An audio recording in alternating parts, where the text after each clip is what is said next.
Ladies and gentlemen, welcome back to another episode of Victory Over Self Radio. Victory Over Self Radio, diving into all things athletics. We discuss topics ranging from sports performance and weight training to business and leadership. What we're trying to do here is just bring together experts, leaders, and innovators to help us push the field forward.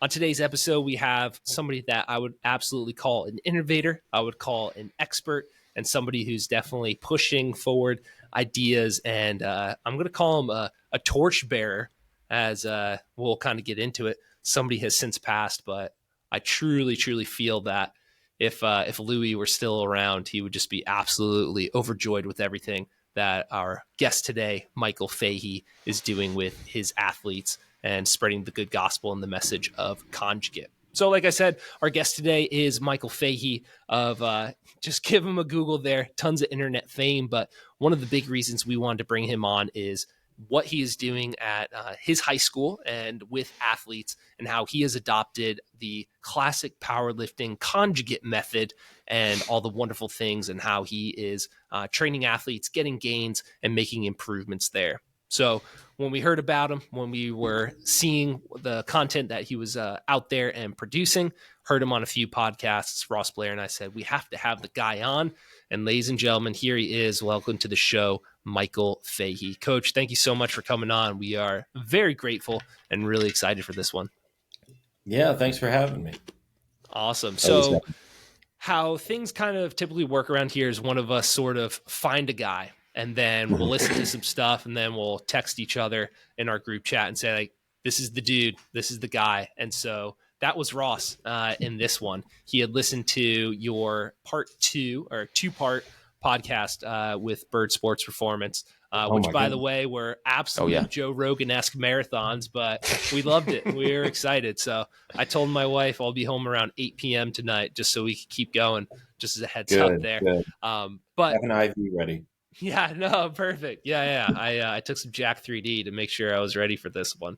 But we don't like to do typical long backgrounds here, but how I just kind of wanted to start things off was, please just explain where you are right now, the weight room setups that you have right now, and kind of what summer training looks like for you.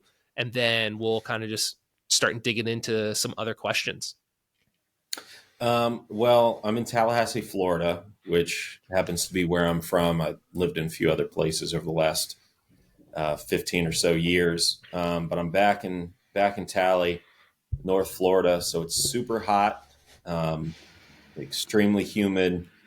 The weather is sort of a concern, especially this year, as I don't know if it's an El Nino cycle or what, but we've just been getting hit with buckets of rain and really intense storms that pop up every couple days. The school that I'm at is called Florida State University School District, or Florida High for short. It is technically 3 different schools. They're public charters run by Florida State University. Mostly, I think, as an easy... I think it was established at least as an easy sort of way for the education and the teaching courses and stuff there to have easy access for research and for teaching placements for students.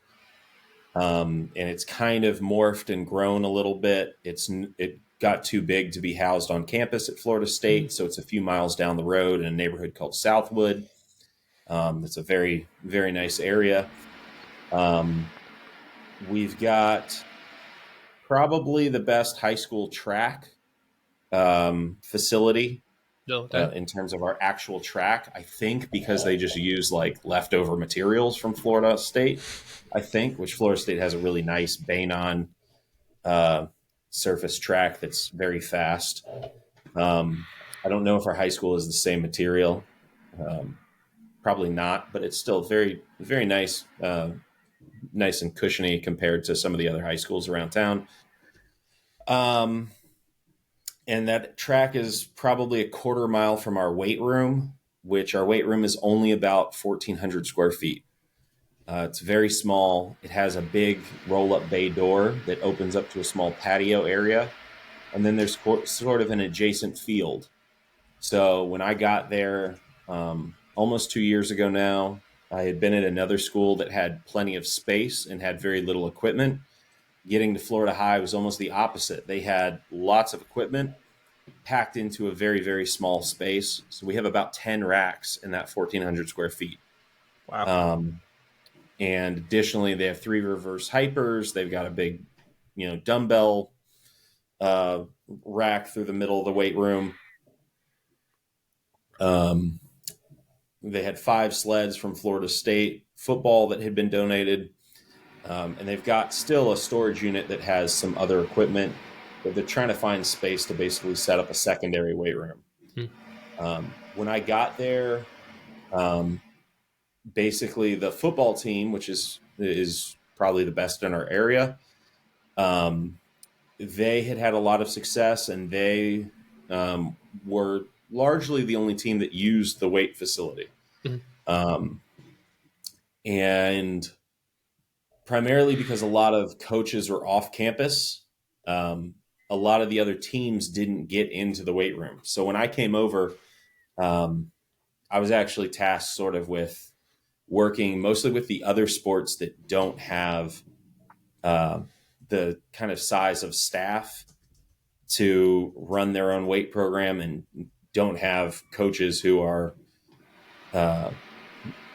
sort of educated in the weight room. So I've worked with, I think, 8 teams. We've had some coaching turnover and stuff. So at any given moment, I have like 6 teams that are pretty solid with me. And then we're waiting kind of to see who the next coach, what they're going to do, which I hope that they, choose to lift with us. But, if not, more power to them. And I do all of this for free. I have multiple day jobs. I'm finishing another film. I either own outright or have ownership stake in 3 other companies that basically sell a bunch of stuff that's all sort of fitness and sports related. But I have nothing to really like make a pitch on right now, other than, you can buy a bunch of random commodities from me on Amazon and some other places. And I get paid whether I'm pitching them or not. So, yeah, so a lot of the equipment that we use is my personal equipment that I brought in. Again, I'm in a very unique position. When we want specialty bars, I go get the specialty bars. Wow. And they're mine. And if at some point in the future I am to leave or move or go anywhere, all of my stuff will come with me.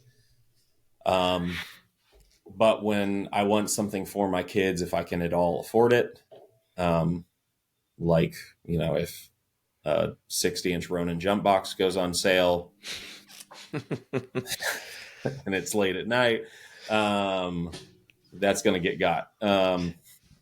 So I bring stuff in for my kids, and I try and leverage some of the connections that I have to make resources available for them, because I'm lucky enough to be in a position where I don't need the school to pay me, which is good because it's a public charter. So all the pay scales are based off of what teachers make in the state of Florida, which teachers don't make anything in the state of Florida.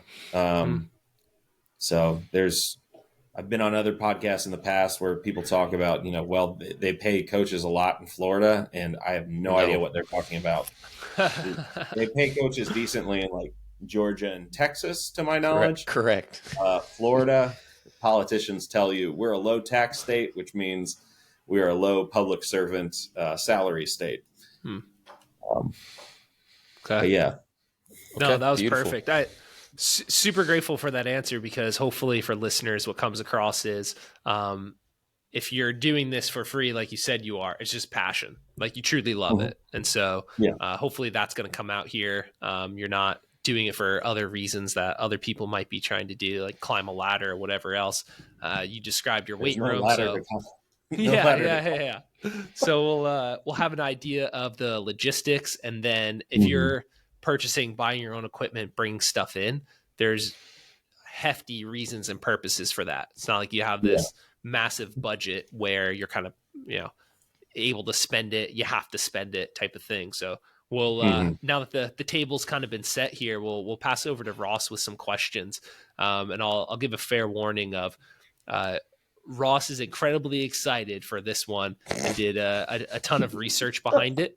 The most because research. he's willing to admit where some other people aren't, of like, we're always still in the process of tinkering and trying to figure it out. So for his new setting that he has, the logistics and everything like that, really excited to kind of dig in and hopefully get some good answers for him. So with that, Ross, passing it over to you, brother. I've listened to at least 12 hours of podcast, if not more. Whatever you podcast. Have so much left. I know. And, I repeated the I bird did a one 7-hour 3 times. episode once. That's unreal. I think I fell asleep during it. But yeah, I repeated the bird one twice. A couple of the other ones. I mean, I'm doing a lot of driving right now, so I got a lot of time. Yeah. And so with that, kind of setting the stage here, Coach, is, where do you start? Like when you have your middle school kids and you have your youth kids, those high school kids, where are you starting, kind of getting them down that conjugate path? The first thing that is sort of, I want all the kids on the same path as quickly as we can.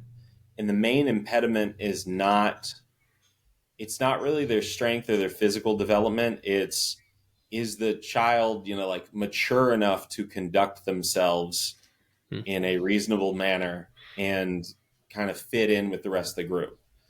I've had a lot of problems with like 6th grade boys. 7th grade, they're noticeably better.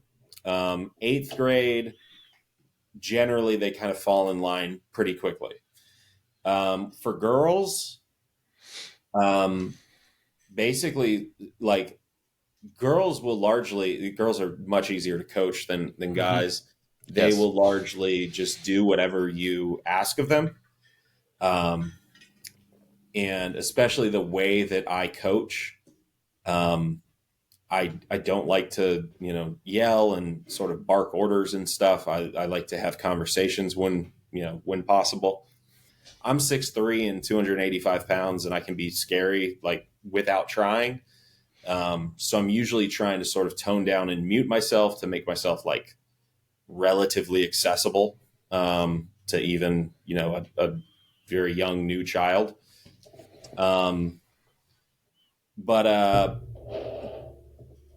the first thing is mentally and sort of behaviorally, are they mature enough that they can kind of handle not being the center of attention 24/7? Can they kind of just like, are they at a point where they can kind of sit back and observe or be sort of a secondary participant? So that's the big thing. I find that that's usually not, it's occasionally a problem with girls, but it's usually not a problem. With boys, it's a much bigger issue. So I usually have sort of like, especially once the school year starts, and I'll have a big influx of like say 6th grade wrestlers and 6th grade baseball players and stuff. When the room kind of when we start getting north of say 25 or 30 people, I'll usually send the smaller kids who are less mature. They'll usually get sent out to the field to drag some sleds and do some sled work. Because there's nothing that you can really do to, they're not going to get hurt with the sled. They're not going to be able to drag it fast enough to do anything wildly dangerous with it. There's no loaded, spinal compression. There's no eccentric loading.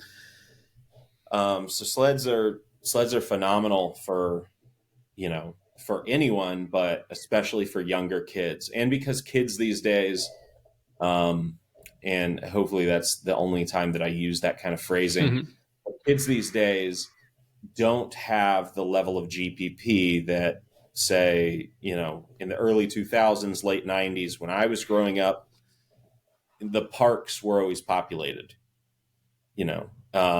You couldn't ride by a park without seeing kids playing. You couldn't find an empty basketball court in the city. You couldn't find an empty, football field or an empty baseball field.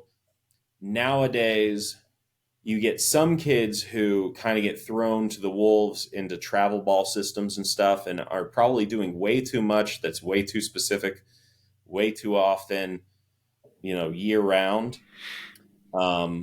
And even then, they don't have GPP. They just have that sort of SPP for that singular sort of activity or task. But you don't find kids they're not as strong, like kind of coming out of the gate. And they've had a lot less movement variability and stuff. So when they're especially young, we'll put them on the sled. If they are mature enough that they can get in with the rest of the group, even if say they're, I have right now a group of kids that I very lovingly refer to sort of as the misfits, like an island of misfit toys. Some of these are kids who, for whatever reason, they either never played sports and just kind of, heard about the weight room, heard about the kind of stuff that I was doing and were curious and wanted to come by. Or we have kids who, for different, medical and health reasons, can't participate fully, like they can't participate competitively in their sports or in a sport. So they kind of, exist with a team in like a manager capacity or something. So the training becomes their outlet and their own, their real exciting means of competing. But, those kids, like I've had kids who I don't think when they were young that they played, like I don't know if they ever went, I don't know if they know, they came to me and it was their first time in a gym. And I believe that probably includes like the jungle gym. Like I just don't know if they were ever outside or ever really ran around. So now they're, 14, 15, 16, 17 years old, and they're doing something athletically for the first time. And they have a lot of like, either movement restrictions or just very wonky sort of senses of coordination. And so I want them doing the same program, but obviously like right off the bat, I'm looking at, whatever kind of modifications we can make. I have 12-inch hard boxes that I built. And I have 3-inch, wood sort of toppers that we'll put on that to elevate the box. And then on top of that, we've got 4-inch, foam pads. They're like wheelchair pads. Because they're softer than like Elite FTS's softest pad. So for leg drive and stuff. But so, if a kid has really bad hips and no hamstrings, and they have no upper back, we might try and put an empty bar on them and it's not quite working. And then we'll regress all the way down to, goblet squats on an 18-inch box if we need to. Or I have a lot of, I work with a lot of volleyball girls. There's a certain body type that I've noticed with volleyball girls who they're tall, but they have sort of like the shoulder and hip kind of like width of like a regular sized girl, but they're almost like stretched to, 5'10" or taller. And they have kind of like, they're so narrow and yet they have these like long backs and torsos. And because in volleyball, especially if you are less athletic, you move slower, you can't reposition quite as fast. If that ball, say, goes back behind you and everything is overhead and they're basically, and they're playing travel ball or they're playing, sand volleyball in the off season, they have so many things where their upper spine is sort of hyperextending all the time while they're landing. So I'll have girls who have never lifted a weight in their life and they've had pars fractures. And it's relatively common, not like, the majority of girls, but in, 2 years of doing this, I think I've had 3 girls come in who had a pars fracture before they had ever really, they had never put a bar on their back and they had a pars fracture already. So for them, it's going to be that they're hitting a lot of sleds, doing a lot of belted marching, which I'm huge on for everyone, but they, that'll be sort of more of their mainstay. And when everyone else is done, box squatting and it's going on to maybe deadlifts or reverse hypers or something, which they'll also hammer reverse hypers, will pull those boxes out and use those boxes to kind of prop them up on an old school belt squat with a loading pin and a nylon strap, in the way that I know Donnie Thompson all the way up through his compound, and I'm sure at the Bowtie Cottage now, he used to talk about how he liked the old school, the actual belt and loading pin and carabiner setup, propped up on 2 boxes better than like the Westside ATP or, the Elite FTS Tiger belt or any of that. What is it? The Squat Max or something. He likes one of the belt squat devices, but it's the big platform one with the weight underneath and the bands and the hole in the ground. Basically, it's just a real fancy way of doing that same thing that I do with a $20 loading pin and a $5 strap. Okay. No, I like that. So you've talked about just on other podcasts that, we get them in the lift in, they've got their GPP, all that good stuff. We trust them with the bar. We're starting to hit 3s and 1s. And, and we kind of know the concept of, you can develop strength and we're expressing strength.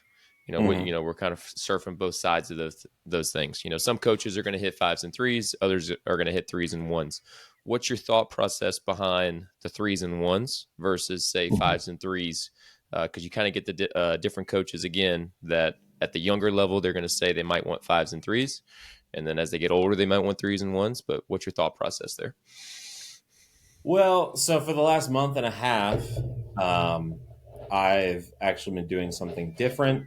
I change things all the time. There's always at least one thing in our training, usually 2 to 3 things that's kind of like a running experiment. And if I like it after, a month or 2, we'll kind of stick to it. And if I don't, it'll go away, sometimes forever, or sometimes just for a short while.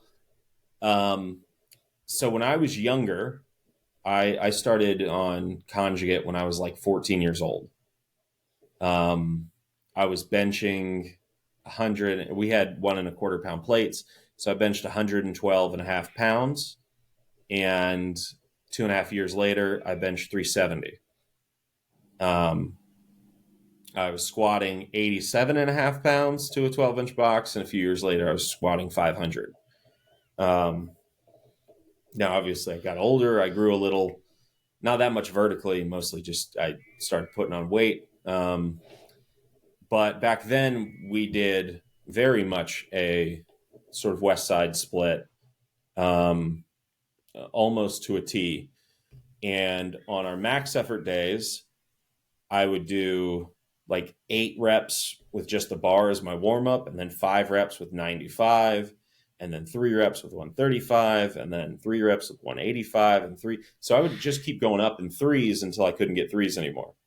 Then when I'd pop up to a 1. So I always had, every week, and I'd switch the bar every single week.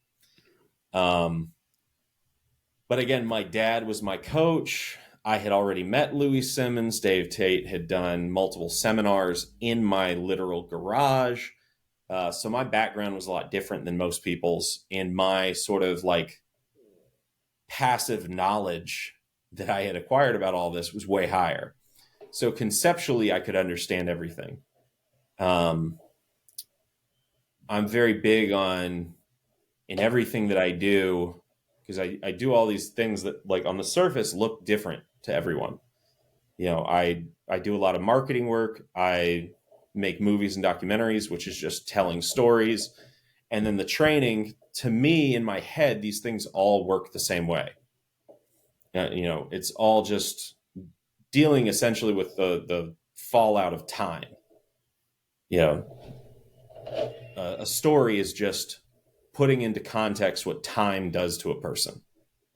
Time and events, sequencing, that's all the same. That's also training. That's also, like to market a product effectively, you have to tell a story, and a story just needs to have a beginning and an end. Like it just needs two things to start. So the way that my mind puts all these things together are the same. If I get a kid who intellectually sort of can do that, where they can kind of see things for what they are, I can give them a more advanced kind of way of training, and it'll work great. It's hard to do so the way that I train kids right now in the team setting is everything's a little dumbed down. It's not the same way, when I get a college kid who's going to train with me after the high school kids leave. They might rotate exercises every week.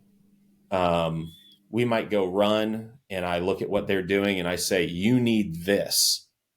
And the rest of their training is all just going to be very sort of reactive and all problem solving using this conjugate sort of construct, but it's going to be solving their individual problems, both what their problems are physically and then sort of cognitively how they interpret sort of that data, down to, I've had kids where I could give them seemingly like an infinite level of cues.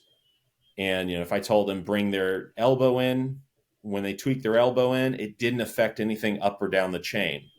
They could kind of keep everything right. So I could just like mold them to exactly what I wanted.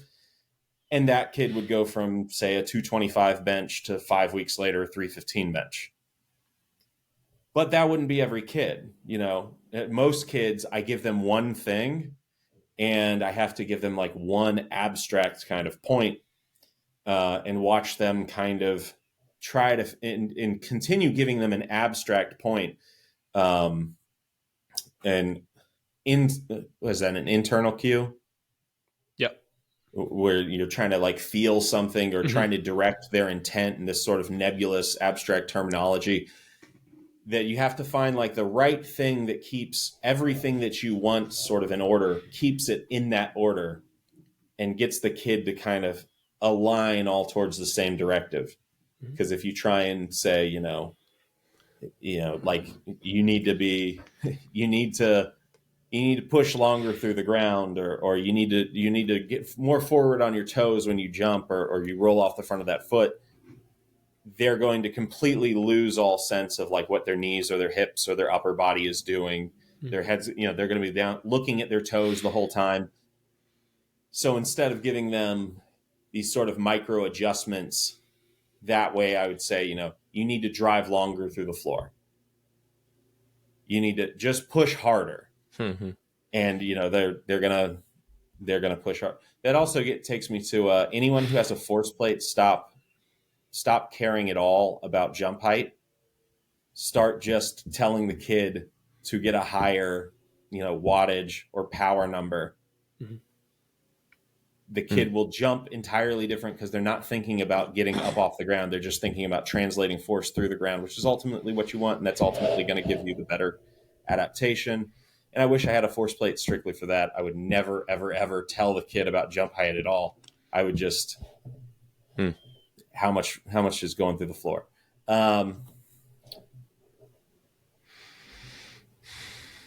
But yeah, I can't remember exactly what you asked. I know that I'm near it. Why are you hitting threes and singles versus fives and threes? Yeah. So actually, so what I've done before and what I talked about on Bird's podcast, because I started talking to Bird, I think the week that I kind of changed all this. But so growing up, I had always done threes until I got to a 1. And as a 155-pound 6'2", 255-pound freshman. That worked great for me, even though I couldn't squat 100 pounds, and even though my bench press was, sub 115. But intellectually, like, I understood those concepts. I was weak, but I could connect all of these things in time and space very easily. Then when I got back to coaching years later, I went in and tried to train kids the way that I had trained, and it wasn't like working right. And I had forgotten over time that I used to have a 3-rep PR that I would do en route to going for a new 1-rep PR. And so I went back and I looked through, my dad's big into this. He was CSCS certified back in the early 2000s. I went back and I looked through my old training logs that he had meticulously kept. And I was like, oh, I was doing a 3-rep max, because when I started at this new high school, I had 2 brothers who came in, and one was benching 295, one was benching 305. The one who benched 295 5 weeks later in a meet hit 335. The one who was benching 305 5 weeks later in a meet with a pause hit 365. So, and I was like, cool, this is how it's supposed to work. Like when I was at Westside, you'd see stuff like that happen. You'd see, and this is raw. This was in Florida where they don't use gear in high school.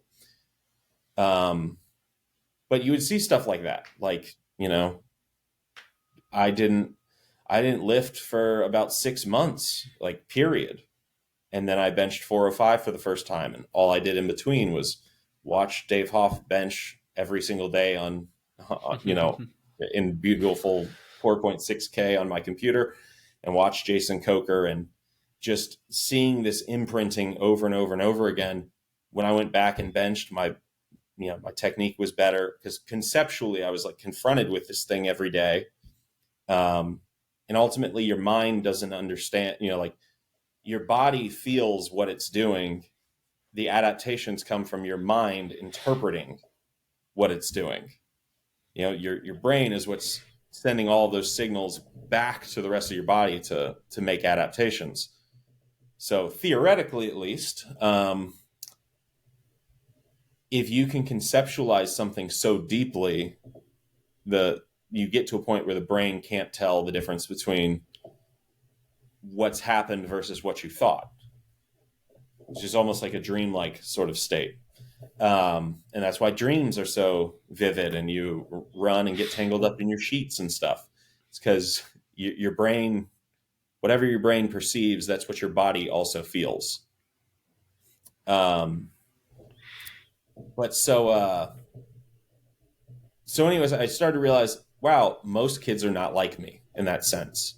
Most kids aren't really paying attention to the details. And I also started to notice basically every kid who was sort of below a threshold of the lower 200s. I had a swath of kids who were benching 225, and a few weeks later they're benching 245. And then a few weeks later they're benching 275, 285, and I'm like, they're on the train and it's just rolling. They're getting predictable, results like I'm used to seeing. And at this point in time, I had a training group that was a kid in his 20s, a woman in her 40s, a man in his 60s, who would just train with me, and I'd have random power lifters and stuff who'd come drop in. So I'd be, doing board presses with 5-something in my garage with this just really weird assortment of characters. And I was like, for all of them, now this, the woman could bench well over 200 pounds, but for all of them, doing 1 rep worked. But for these young kids, I started to notice the less they benched, the less they squatted, the less they deadlifted, the less stimulus they were getting out of it. And if I gave you a weight room full of kids, you wouldn't expect that the 17-year-old who benches 300 pounds would be the one that you would most easily progress. You'd think that it would be the 14-year-old who's never touched the weight room before. But I was having the opposite effect. And that was always sort of how, the deeper into the training you got, the more the results accelerate. And even with my own training, in my own life, that's how it kind of always worked. And I realized it's because, when I was, say, benching 300 is less of a potential stimulus than 400. So every time, as I got stronger, it was like I was leveling up, and now I could touch bigger and bigger stimuluses. I could handle a more potent stimulus. And so long as I could manage my recovery and not overdo it on anything and get hurt, I got, it was easier to get from 405 to 455 than it was to get from 315 to 365. And that was easier than it was to get from 275 to 315. There's always sort of been that pattern within my training of, if you can just stay healthy, it actually accelerates. And then it gets to a point where, like, it's so easy to burn yourself out. And even looking at, because a lot of my friends are power lifters, looking at, I had Hoff in town this weekend.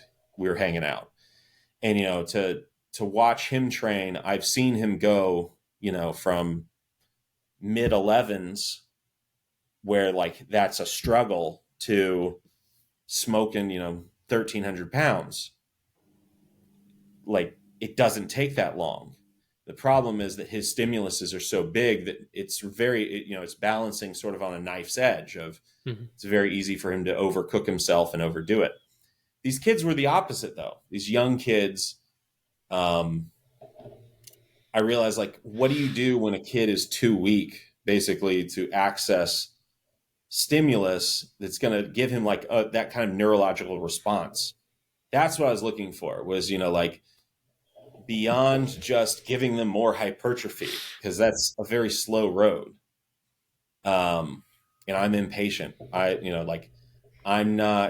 tell the coaches and stuff that I work with, I tell the kids that I work with, there's a reason I do this for free, is because I'm fascinated by, the transformative potential of it. I'm not here to just run a workout. I'm not here just to kind of babysit you and give you something that's going to keep you busy. I'm getting something out of you. I'm giving something to you, or I'm not here.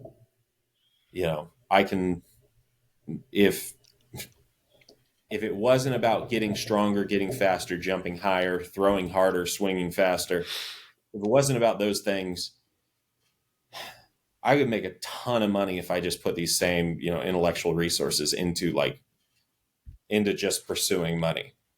I could go be rich very quickly, but money's not really worth much. Like, anyone can get money. You can get money anytime you want.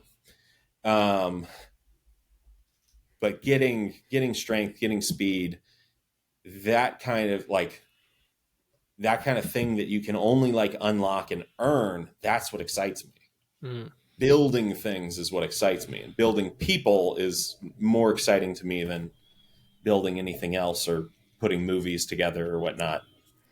But so all that in a roundabout way was to say that I realized I was missing something. And so as I started to look back at my old training logs, I was like, oh, no wonder. I forgot that we would do threes, which instantly ups our volume, nearly triples our tonnage, but provides, I talked to my dad and I was like, hey, why'd you have me do this? And he goes, brief maximal tension.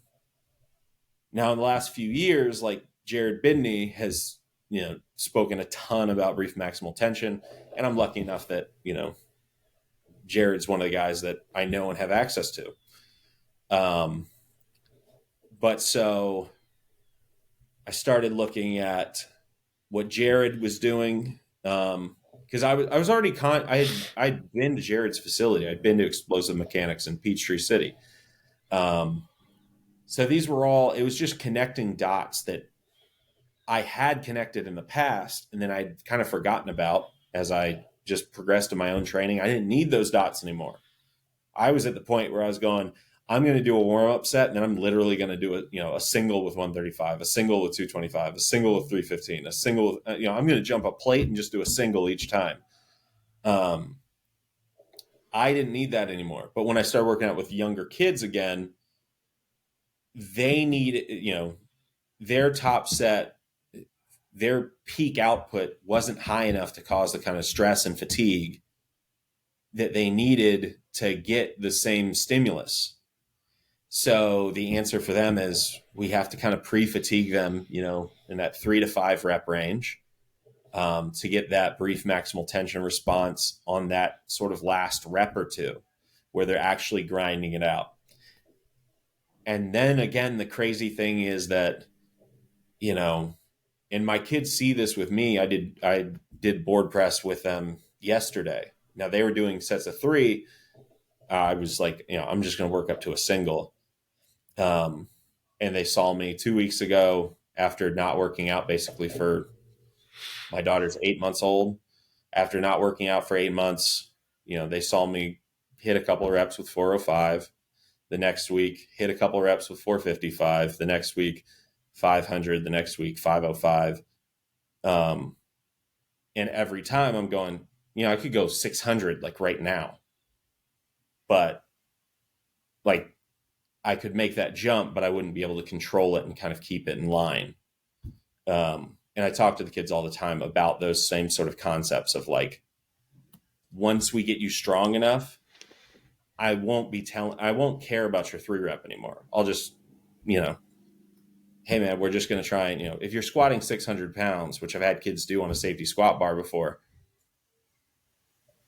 the kid who squatted 600, he went from 500 to 600 in like 8 weeks.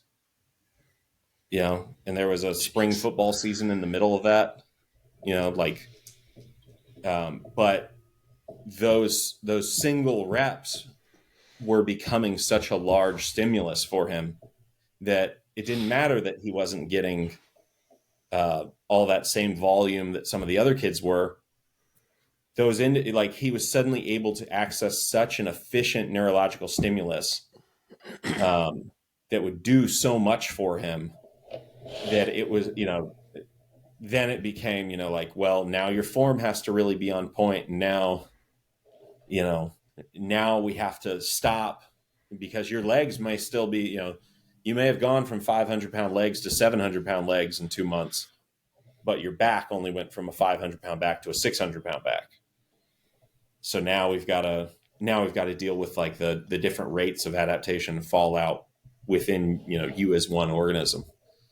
But for the younger kids and the weaker kids and the smaller kids, what do you do when you have kids who can't access those kinds of stimuluses? You have to turn to brief maximal tension. Additionally, dynamic effort work. If a kid can't produce force, then producing force quickly, it doesn't offer them they aren't afforded the amount of time needed to produce enough force needed to produce the adaptation. So when we would do dynamic effort work on our squats, what I talked about on birds was, Louis talked about 0.7 meters per second to 0.9. Well, those guys are strong.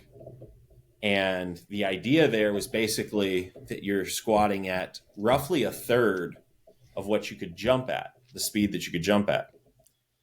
So you triple those speeds and you've got, someone who's like a mid 30-inch jumper, that he was squatting his power lifters like they were pretty good jumpers. That's the speed that they were squatting at. Well, if you got a kid who jumps 20 inches on a just jump mat and he can't produce much force, why limit him further by, if he can't jump high on the mat or he can't jump high on a vertex, if he can't jump high, then he also can't move very fast. So if you take that same idea and you go, we're going to work at roughly a third, all of a sudden now you're talking about someone who's, their average jump velocities in like the mid ones, and you're slowing them down to, 0.4 to maybe 0.7, somewhere in there. As they get faster and they develop and they're a more mature athlete, sort of that ratio starts to raise and their speed work starts to go up. And eventually, this is the same way, like Dave Hoff squats with a lower percentage of straight weight. Matt Winning has talked before about, lowering the the percentages on speed work. Mm-hmm. You know, like a lot of powerlifters who have gotten very far talk about this. And that, you know, like the disconnect is that people seem to think that means lowering it all the time. And it's lowering it in context to where they are in their sort of cycle of development. So when they can't produce much force, you have to give them longer to produce a higher percentage of their force. There's also the thing impeding them from producing and displaying that force is that they're so young. They don't understand, you know, they have no, it's not that they don't have the capacity to move it faster. It's that they simply lack the understanding and the know-how. And also giving them more force and a greater resistance is helping them to, you know, learn how to move. It's slowing them down enough that they have to stop and sort of think about what they're doing. You're giving them a greater like proprioceptive stressor at the same time too. It's just a matter of kind of figuring out what they can kind of intellectually handle within that, you know. So all that being said, you know, I don't work with football, and you know, most of my males are wrestlers. And the ones who play football, I don't see a whole lot. So most of my wrestlers are under 200 pounds. They're relatively small guys comparative to what I'm used to. I'm not getting 250, 300 pound lineman types. So I'm getting, you know, kids who are anywhere from 70 pounds to 190 for my males. And then I've got baseball players, and a lot of them, our baseball team is really young. We had basically an entire class kind of transfer out. And so they would all be seniors right now. So like, I don't know if we have a senior. I think we might have one. So like when you play our baseball team this year, it's going to be all, and I'm at a small school as well. There's, the previous school that I was at was close to 3,000 kids. It was the biggest school in the county. I'm now at the smallest public school in the county, and it's K through 12. So, you know, we have starters on our girls varsity soccer team who are in 6th grade. We have, you know, 8th graders, 9th graders who are starters on our varsity baseball team. Each class of kids is very small. So right now, having all of these kids who, you know, now I was a former football player. I was a shot put, you know, discus thrower. I was always a big kid. I graduated 245 pounds. And now I'm getting these very small kids who don't have that same kind of like, they don't have the GPP that I used to have. They don't have the lifting age and training age that I had at the same point in my life. And they're so tiny. So they're tiny and they're less physical. So in order to give them the fastest road to improvement, I have to meet them where they're at. And like, say, during the summer, you know, you're working with baseball. These kids have tournaments every week. You know, some of them, we have kids who they'll do 2 tournaments in a week, you know, so they'll show up and they played 8 games the day before. And, you know, they don't eat when they're on the road and stuff. So they come back and their weight's fluctuating and stuff. Like they just come from culturally, like in terms of the sport culture, a completely different place than me. So while we were getting good results with that, you know, we got to a point where I was like, well, I just lost like my older baseball kids who were kind of, you know, like they weren't by my opinion strong, but they were, you know, stronger. And I lost some of my older wrestlers who were pretty strong. You know, I had a kid who was 154 pounds and could bench 300. And I was like, well, right now I've got a makeup that's very young, and they are way stronger than what the kids were coming to me at 2 years ago at the same age level. But still, they're not at that point where a true max effort is as efficient as it could be. So I talked to Zach Goodman, and I've done this before, kind of trying to run more sort of what Jared has run. But I talked to Zach, and he's doing a lot of 5s, 4s, 3s, and kind of waving that. And so I started using the same basic wave. I added in tweaked some things, as far as like we put in board press as a secondary. So they're going, a heavy 3 sets of 3 at the end of each bench set or each bench day, after their bench press, so that they could still get that kind of, overload and that neurological stressor that I was now missing from taking out a true max effort day. So right now we're doing basically like 4 brief maximal tension days in a row, but we're still sprinting, we're still jumping, we're still doing other things that are at different speeds. But so we're getting brutally strong and then doubling down and making sure that we're getting our jumps every single day. That was a phenomenal answer. So you kind of touched on it with the baseball kids. Obviously, in the summer, they're doing all the travel and whatnot. How are you handling this for your kids in season? Are we still hitting really true 3s and 5s? Are we kind of going sub max, like a 90% relative intensity once you get in season? What are your thoughts?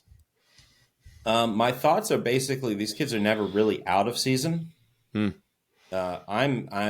especially like, since I'm not dealing with football, like football, you have to deal with the fact that the kids are also getting physically beaten.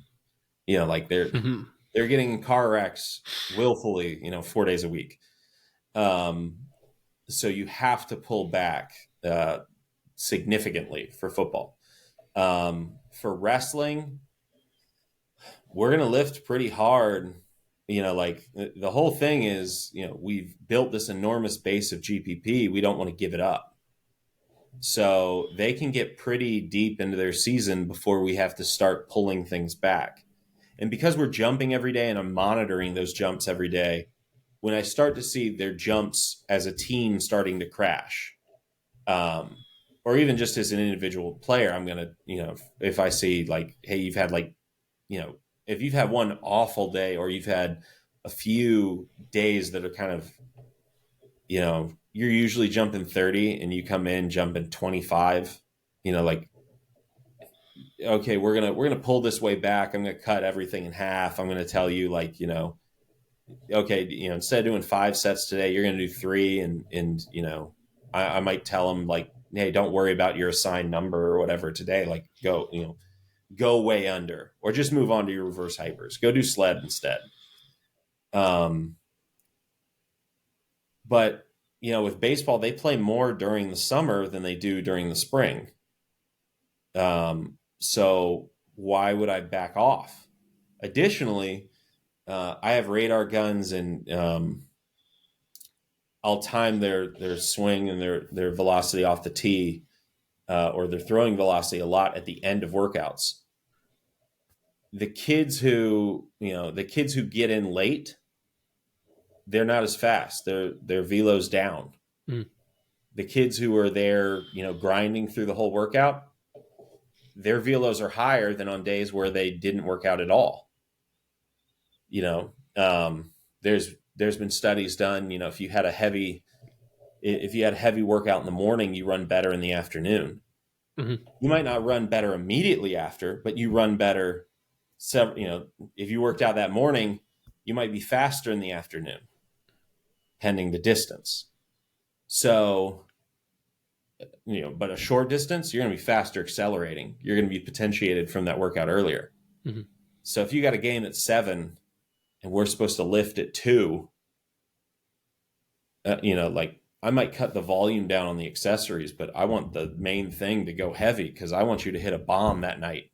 I want you stealing a base. Why would I take that away from you? I went out to the St. Louis Cardinals in 2016. It was opening day.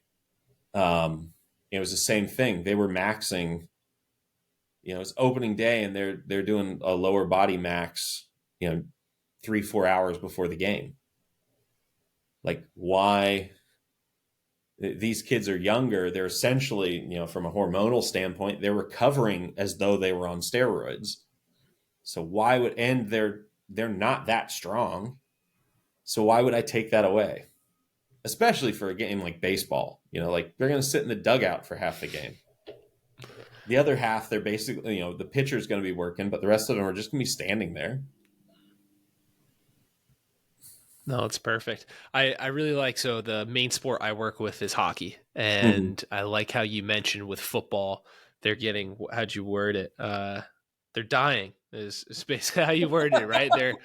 They're getting into car accidents every practice, every game. So and I was a football player and I worked for the NFL. So like I love football. That's the sport that I like the most and have the most experience training. But that's the reality of it is they're unique. Hockey, obviously, like I'm from Florida, so we don't even consider hockey. That's it's not a like. Anytime someone brings up hockey, I'm like reminded. Oh yeah, that's a thing. People do sport. That. You know, like, but yeah, most sports are not like that. Track and field, basketball. Basketball will wear you out, but like no one. I never see anyone ice their neck, after a basketball game. Yeah. Like that's very, very good point. The basketball players don't like hanging out in the cold tub. Our wrestlers, wrestlers get worn down. Football players just get beaten up. Yeah. Would you say at your high school level with wrestlers, their weight cuts aren't too crazy or too severe, where in season you could still kind of give them a stimulus that they'll adapt to? Whereas I've been in some wrestling room where it's like hey, here's your stimulus. Oh, you have to cut 15 pounds tomorrow. Useless, right? You're not going to adapt to any of this. Yeah. I don't know. Prior to coming to Florida High, I didn't have any wrestling experience. Okay. So I don't know how it is everywhere else. I can only judge based on the condition of the kids when I first got them. But in the 2 years since, like, we get stronger through the season. Love it. Then they accelerate. Like when they come off the season, they accelerate a whole lot. But the first, like 2/3, especially of the season, they're getting stronger the whole way. And then some of them, as they get just late into the season, especially the ones who win a lot of matches and, go really deep. We had a bunch of state placers. We had a kid who was ranked number 1 in the state as an 8th grader for most of the season. And then just had kind of a rough outing on the final day of states. But like those kids, I mean, for a couple of them we had a couple who kind of were having to go just to get on, just to get onto the mat especially when you get deep like that, where you're limited on how many kids you can enter. We had a couple kids who, it was just about like, hey, we're just going to try and maintain as much of this as we can. So we're just going to try and give you something heavy to, stimulate you, but don't, like you're not going to PR today, probably, if you get a 5-pound PR, like absolutely just shut it down. But that was really only one kid, I think, this past year, who, again, was probably wrestling like 2 classes down from where he had the year before. And solely so that he could, place at states. But that was that was something that he knew that he was going to have to do like the entire off season before. So he started that cut even really, really far out.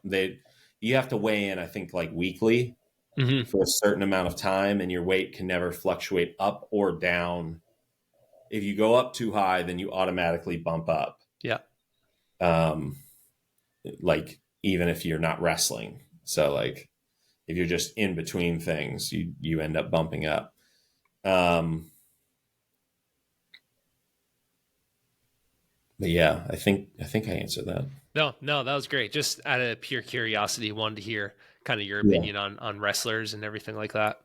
Yeah. We see a big surge, 2 to 3 weeks after when they like finally Could eat. Yeah. yeah. When, they're still like, they're getting a little stronger, they're hitting like a 5-pound PR or at worst, like tying their old PR. But then all of a sudden, like you have, they're jumping at the beginning of the workout, and they'll come in on a Monday off the weekend, and suddenly everyone's jumps are up like 2 to 3 inches, and most of them hit all-time PRs, and they don't feel like anything's different. You go like, oh, y'all are like, you finally recovered. Yeah. So really the last two I got, and then I'll turn it over to Chris and we'll see where it goes here. It's kind of, I thought of this as you were talking about reverse hypers and different things. Do you have I'll call it a low back protocol? So if I've got an issue going on, and obviously you're box squatting and things like that, and sometimes that can bother the kids, sometimes not. It really just depends. Do you got a protocol you got that you like? Yeah, it's first off, like, so we do almost all of our squatting is on safety squat bars. And so that puts a lot more demands on the upper back as well. So I find that a lot of kids, when they have issues, it's either the lower back or it's the upper back simply just, not being able to support the weight. In either case, if it's past the point where like a simple, technical correction is going to do something, or adding 3 inches to the box is going to do something, then while everyone else is squatting, they're going to go do belted marching, and they're going to do sleds. They're going to do lighter reverse hypers for sets of 30, while everyone else might be, really trying to push the weight, and doing sets of 20. Like I've got volleyball girls one of my girls who can touch 10-1 on a Vertec. She does her reverse hypers with 445s and a 25 on each side for sets of 20. She's a monster. And I don't tell, like, I also never really tell the kids that they're strong or they're fast. They're just like getting there. It's I like that. Yeah, that's better. But because if they think that there's a concrete number that will make them strong, most of them are really just sort of training because they want to be at a certain point. Like they feel like if I get to a certain number, that will give me fulfillment. So I don't ever want to encourage them that there is such a number. If there's a number, it's all in my head and I don't let it out of my mouth. Because then they end up like AJ Roberts in Westside versus the World, where he trained with Brent Mikesell his whole life and watched Brent try to, almost kill himself trying to squat 1,200, and AJ was squatting 400. Because he squatted with Brent, he didn't think that 1,100 was big. So he soared from 400 up to 1,100, but he thought that 1,200 was the top of the mountain. So he hit it and then had no idea what to do after. And, immediately, like, couldn't see himself progressing after that because he had built that into such a high mountaintop. But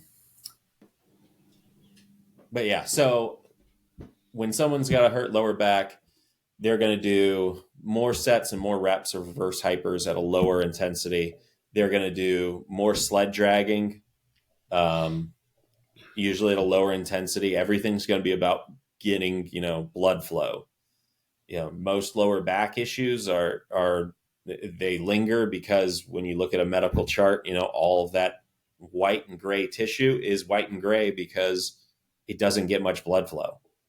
So between the sled, we're using, their glutes and hamstrings to just pump blood into their back. They're going to drag for long sets of, 5 to 10 minutes at a time.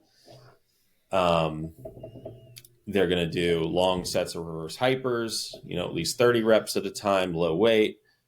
Again, tons of blood flow, but also that dynamic tractioning as their weight swings under and it gently kind of pulls that pelvis down and decompresses the bottom of the spinal column, allowing spinal fluid to drip through easier. It's also why I'm not really ever concerned when a kid lets the weight swing on a reverse hyper, because it's like, cool, he's just getting more of that dynamic tractioning that's extremely unique to just that machine. And that's the whole reason why Louis built it in the first place, was for that right there. So I'm not going to take that out. I don't care if, no one gets points on the scoreboard for their reverse hyper weight or for their reverse hyper form. So, and then if they can tolerate it, we're going to do 45-degree back raises. And they're, usually it's going to be that there's a certain range of motion within that they can do, or they can't, that they can do without pain. And we're going to start just kind of quantifying where the pain starts. This is with any injury. We're going to do tons of blood flow stuff, tons of sled, tons of stuff like that. And we're going to try and figure out what is the end range of motion of like where it's painful versus where it's not. And we're going to work down, as far as much flexion as you can get, or as much extension as you can get right before it starts to, become painful. And we're just going to try and work right there, because the training effect that you're going to get is going to be 15 degrees past that, right? In both directions. So if after 2 weeks you can go that extra 15 degrees without pain, well, now you're getting that effect 30 degrees past where you were. And after a few weeks, and you do that for enough weeks in a row, and now all of a sudden you have full range of motion without pain. If it's an upper body, and then we're also going to do sort of at the end of every lower body workout, especially, and anytime a kid has, some sort of issue, we're going to do a lot of body tempering. Now, I don't have big rollers where I'm at. I do have some rollers. I haven't brought them in because I'm always concerned that administration will find me a little too crazy. So I have these big, they're lawn rollers for like pressing grass seed into the ground. Those are great because they're pretty cheap. I got them on Amazon, and they have a big like handle that kind of wraps around them. So they're a big round steel drum, a lot sort of thicker than your average body tempering roller. But we fill them up with sand, so you can fill them up, 300 plus pounds if you want, but they disperse over a wider area. So especially when I'm working with, kids, to kind of disperse that pressure out over a broader area and kind of lessen the intensity of it that way. But so I used to do that at the old school with my roller, because we had more room there. So that was housing. It was never a problem. But now we do what I call penguins. And they are named because they look like a mother penguin guarding her egg. We'll use 50 or 100 or 150 pound sandbags, gently lowered on top of the athlete, placed on their back. And then a second athlete stands over it so that their calves are kind of holding the sandbag in place. The second athlete watches they're guarding the sandbag as though it were the egg. And they're also looking at the clock on the wall. So they'll do 2 minutes of that. Every kid is terrified to do it the first time. And after they get up, every kid asks, can we do that every day? But so if they've got lower back issues, we're going to start off, light sandbag, the 50. And if they're big enough, they can progress to the 150. And that's just going to make them feel better. We're always going to do that at the very end, because I don't want to, especially if they've done a lot of reverse hypers, because then they'll go home and they'll be like, oh, coach, my back hurt. And you go like, did it hurt, like a pain? Like, did it feel like you were being stabbed, or was it tight? And they'll always go, oh, it was really tight. It was really stiff. It was really sore. And I go, yeah, that's just because we did a lot of reverse hypers. So you got tight. Do the sandbag at the end, do our penguin, and that'll help to loosen you up before you go home and, hop in mom's car and go through the drive-through or whatever it is, go home and wake up the next day, standing all stiff, simply because that was a lot of volume and a lot of pump. So if it's an upper back issue, I'm going to have them do, so Blaine Sumner used to do this thing, if you're familiar with Blaine, I think every strength coach should just have a roster of older power lifters, to know, because good older power lifters have broken themselves. Mm-hmm. And in order to be good and be older, you have to know how to fix yourself when you break. So Donnie Thompson's an excellent resource. Again, I'm lucky enough that I'm good friends with Dave Hoff and Anthony Oliveira, and sort of between the three of them and between, knowing Louis for so long, I've seen basically everything that you could have done to yourself in a weight room. And I've seen guys come back from basically everything. But so for the upper back, with their safety squat bars, you'll get somebody who their lower back can kind of hold the position. Their legs are fine. Their legs can handle much more weight, but their upper back cannot. Mm-hmm.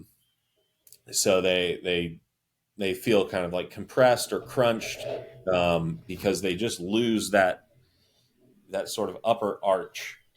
So when that's the case, and again, this is something that I see a lot with the volleyball girls who have sort of longer, very slender torsos. If that's the case, if it's really bad, we're going to look at goblet squatting, or front squatting. We're going to try and raise that capacity up a little slower. But what I saw from Blaine that I've used successfully is we'll put a band around the front of, say, the reverse hyper. Blaine would do it leaning into his calf ham glute or his GHD, GHR, or whatever.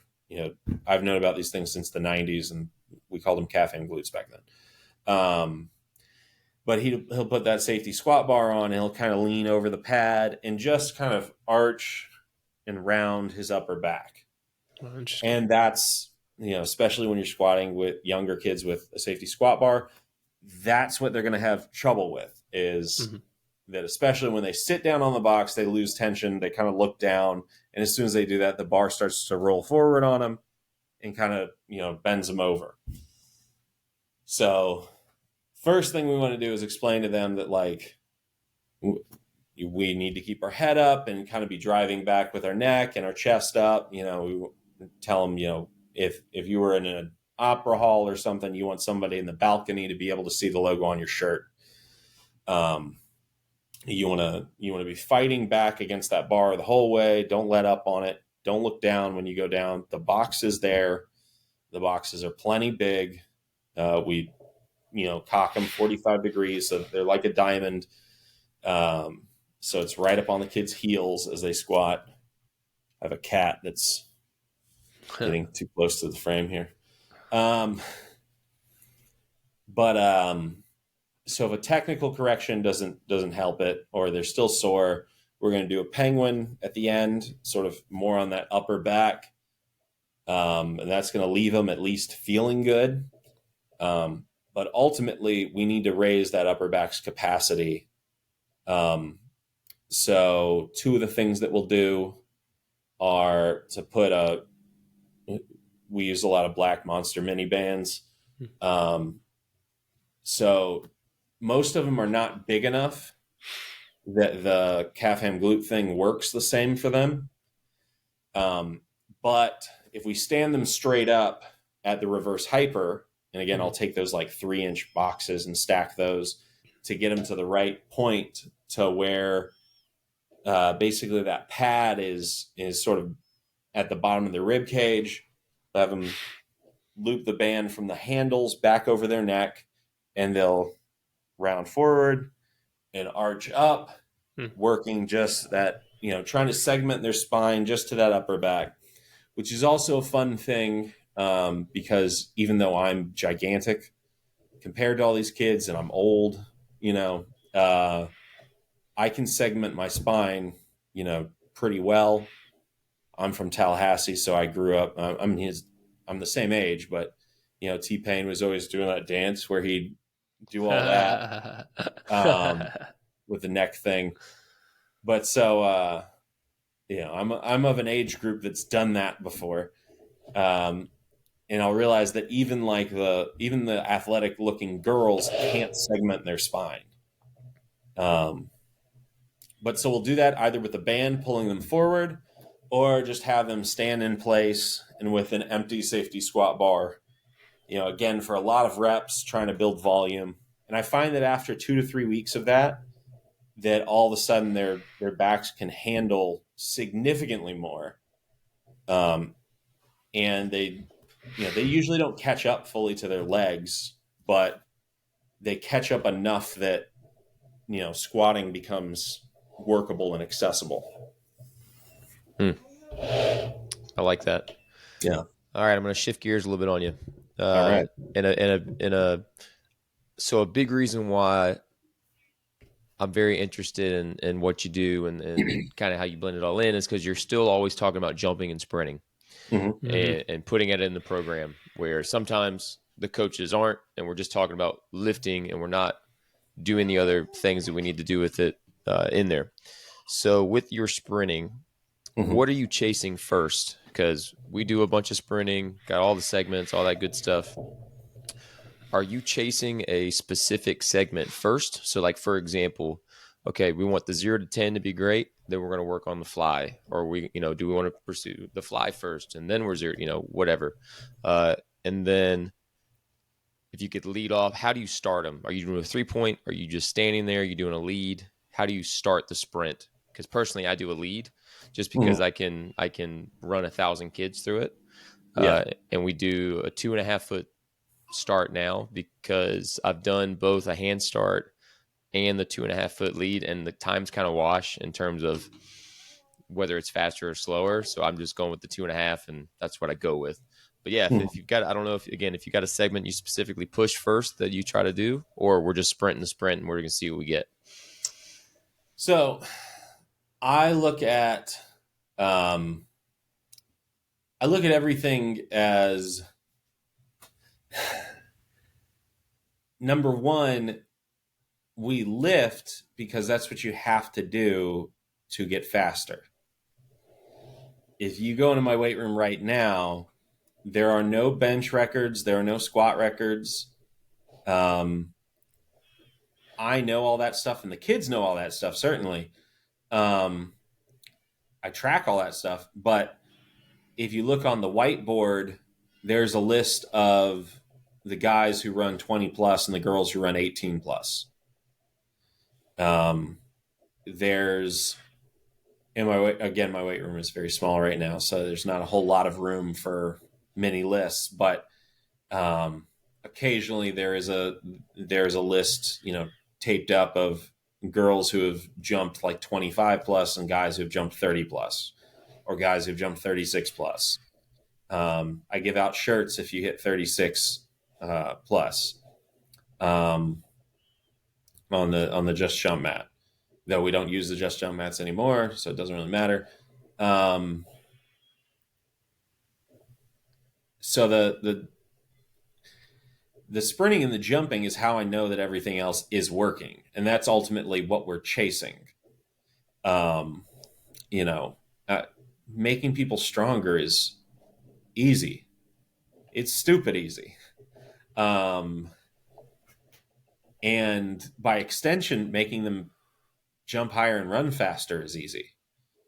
But you have to pay attention to the slight differences in how those things work for running and jumping.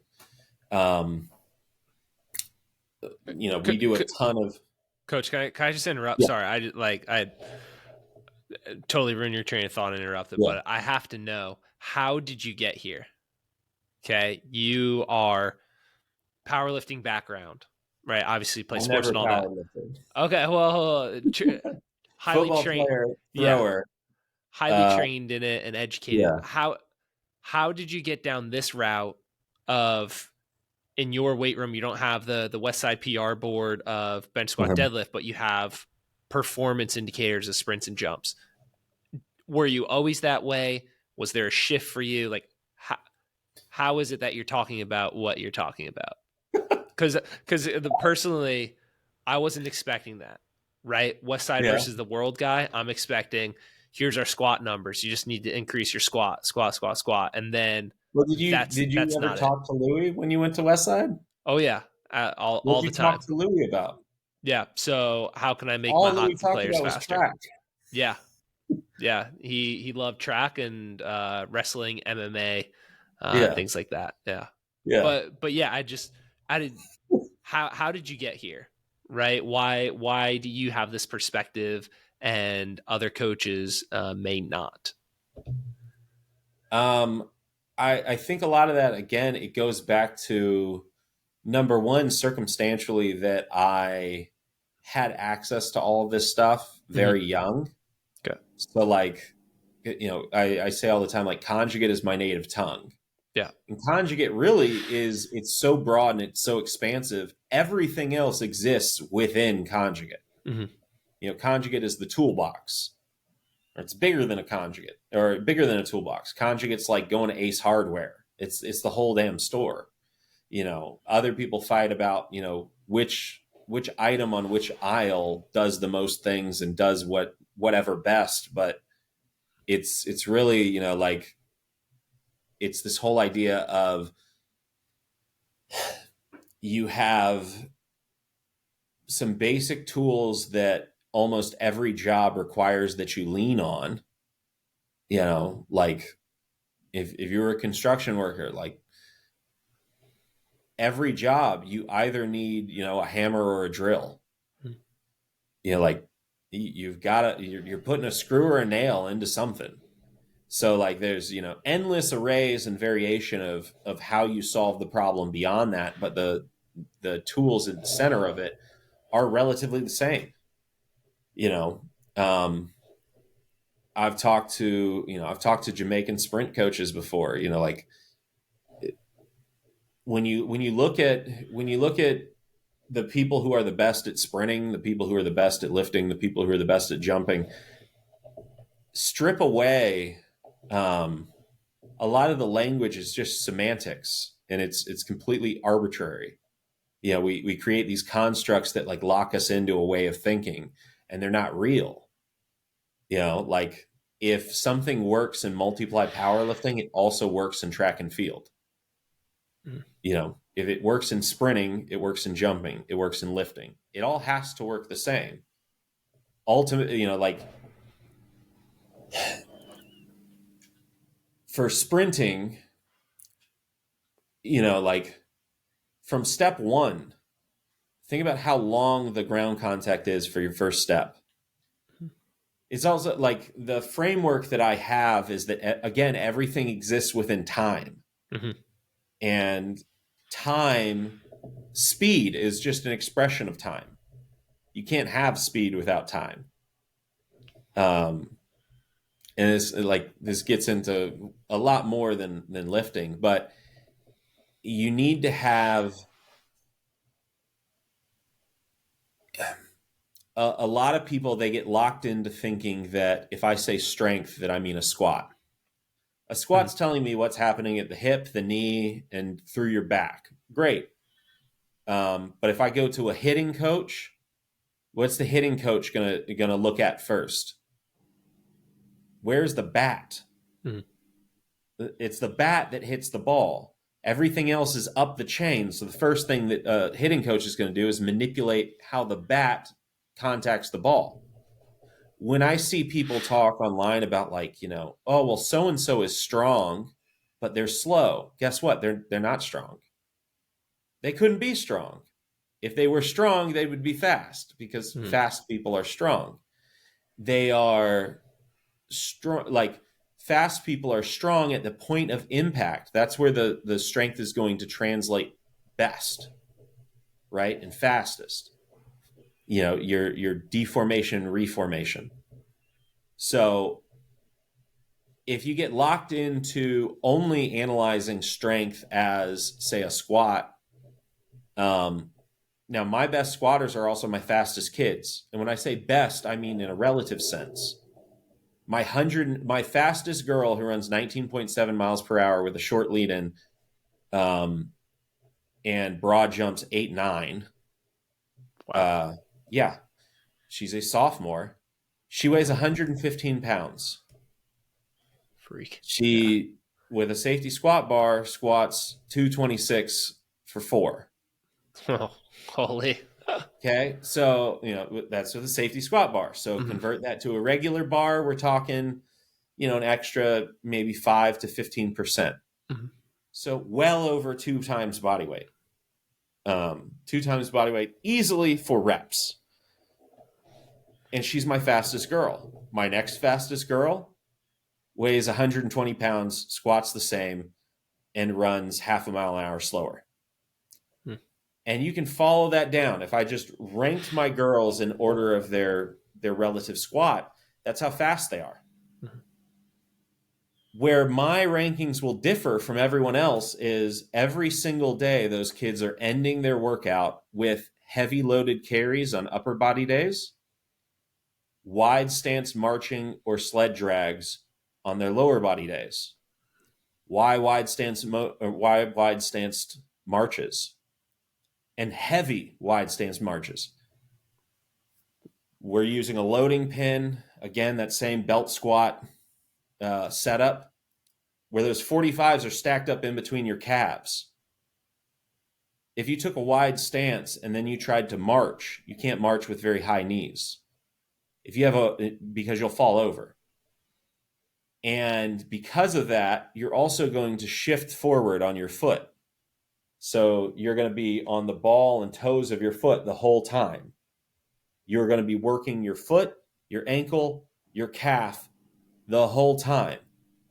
We're going to do that for, you know, maybe 3 rounds of 2 minutes, and we're going to jump in between.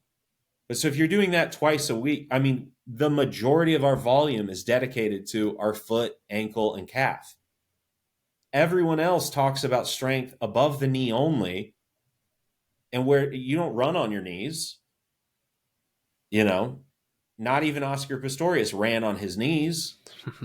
There's, you know, like, you don't run on your knees. You have this whole, like, you know, some coaches talk about like the spring ankle. I've never have actually done that stuff with my kids, but it amazes me when people start talking about things like that I'm like, what have y'all been doing below the knee this whole time? Because like I went to Westside for the first time in 1999, and they had me dragging with long sort of power walking steps, dragging the sled in the parking lot. And I was 12 years old, and that wasn't new. Like, that's all that lower leg strength. You've never met a fast person who has poor lower leg strength. Yeah. Yep. You know, Randy Huntington, who I think most people would agree is a pretty good, you know, strength coach and sprint coach. He talked about how one of the first things with Sue that he, you know, who ran 9.83 at 5'5" or 5'6" with, you know, short legs relative to his height. He talked about how he was weaker at the calf and ankle when he first got him, you know, when he's running like 10.2s, he was weaker at the calf and ankle than a lot of his female sprinters. He's going, well, you can squat 3 times your body weight. Yeah, your squat is strong, but you are not strong as a sprinter because you are weak at the point of contact. They got him stronger. You know, he uses a lot of the, Kaiser like machines that give you peak power readings. Yeah. Yeah. So he was looking at, you know, he has all of his sprinters do calf work on the Kaiser, and he's looking at, you know, what are their readings in each leg. And it's like, it's amazing to me that people acknowledge all of these ideas from the knee up, and then they forget them all from the knee down. Mm-hmm. And they demonize lifting. And it's like, yeah, if you neglect a huge component of the whole equation, like, I've never seen anyone run without a track or without the ground. Like, if you figure that part out, then maybe we don't need to worry about that anymore. And, maybe you got a point. But until then, Usain Bolt, his first step takes longer than his 20th step. Mm-hmm. And that is the same for every single fast sprinter throughout the history of mankind. And what that says is, you need to be like, you can't get to the faster ground contacts unless you're strong enough to go through the slower ones first. Mm-hmm. And if Usain Bolt was even stronger, then he would be able to access a faster ground contact time. Yep. Right? Like, he's only hitting, his speed barrier is literally a barrier of strength relative to his body weight. Mm-hmm. Because the faster those times come down, the less of your strength you can access. That's just budgeting. This is a concept of economics, really. Yeah. Like, if you're only going to spend X amount of your money on lunch, right? So if you want to have $120 sushi plate every day, then what do you need? You need more money. Strength is the currency. Mm-hmm. So as those foot strikes get faster and faster and faster, they're more and more expensive, because you can only spend a proportionate number of that strength. You can only spend a relative number, which means that your absolutes have to be high enough to make your relatives high enough. Mm-hmm. And so to take this all back to, you ask about sprinting. So I look at, jumping is rate of force development. Yep. And a jump is essentially a fast squat. If you squat fast enough, you jump. Right? Yep. So the governing force, the limiting force on jumping is your ability to produce force through something, through a motion, like Mm-hmm. a squat. So if I can squat more relative to my body, and with the caveat of, if my foot and ankle, that whole joint structure of my ankle, my forefoot, my toes, if those can all apply similar force, then the squat is a slow jump. Mm-hmm. So if I want to jump higher, I need to be able to squat more relative to my body. And again, in my system, we're hammering our foot and ankle all the time. That is never going to be the weakness. So if you can squat it, you can jump it. Sprinting, if squatting is way over here on one side of the force velocity curve, sprinting is way over here, jumping is here, acceleration is here. So if we look at jumping as rate of force development, max V, I think of as speed. We have absolute strength over here, absolute speed over here. The jumping is a developmental quality of absolute strength. Acceleration is a developmental quality of absolute speed. Absolutes have primacy over the developmental component. So the more room I can create over here by having more access to more force, and then can I get my body to move even faster? It almost doesn't matter if you're working on acceleration or max. If your max V is going up and your absolute strength is going up, everything in the middle is going up. Yeah. If you're pulling both sides of the force velocity curve, everything in the middle is going up. Mm-hmm. If you're only working on acceleration, you're going to run into the problem of, at a certain point, you're going to need more elasticity to accelerate faster. Right? Yep. So what's the what causes adaptation to elasticity? You have to have really. Sorry, I didn't know you paused. I was like, oh man, is he asking me this question? So what causes adaptation to elasticity? You'll need stronger, thicker tendons. Yeah, well, that's the adaptation. Mm-hmm. What causes that adaptation? Stronger, thicker tendons that can absorb and create that force in a tighter window. Mm-hmm. So what gives you that? For me, I think working on maximal intent plyometrics and then long duration isometrics. What component of those maximal plyometrics does that? The constant loading of that tendon. Because if you're just spring all the time. What do you define as a plyometric? I'm going to say the shortest ground contact times possible. What's the shortest ground contact time possible? I see where you're leading me. Sprinting. Yep. Yeah. Love it. How high? Like, I don't have a force plate, so I haven't run this. But how high do you have to drop from to get 4 times body weight? Pretty high. Yeah. Pretty high. Right? Yeah. Or you can just sprint maximum velocity. Mm-hmm. And you'll get it on each leg. Mm-hmm. How fast that ground contact going to be? Yeah, 0.2 to 0.3, depending on how fast someone is. No, it's going to be faster than that. You're going to be in probably the 1/10 to 15 100ths. I need to brush up on that then. Okay. Yeah, if you've got an elite sprinter, now you're talking about sub 1/10. Mm-hmm. So how many, how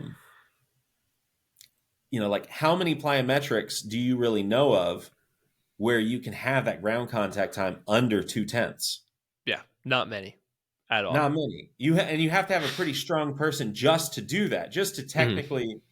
Now you think about, like, in order to do that, what kind of force? What do you have to do to the force? Yeah, has to be very high. You have to bring it. Yeah. Well, no, you have to bring the force. I'm saying to do a traditional plyometric. Oh, okay. Yeah, low force. You have to bring the force way down in order for the person to actually get back off the ground within 0.2 of a second. Mm-hmm. Or you can just go run max V. Yeah. And you're going to be hammering, on each leg, you're going to be hammering, 3 to, if you got someone extremely fast, maybe 5 times body weight per leg.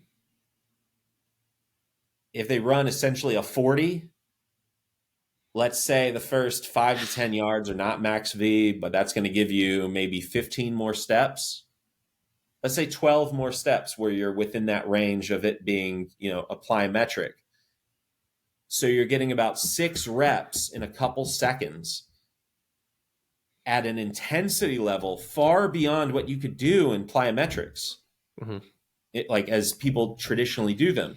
An intensity level way beyond what you could do in plyometrics, but staying within the ground contact parameters.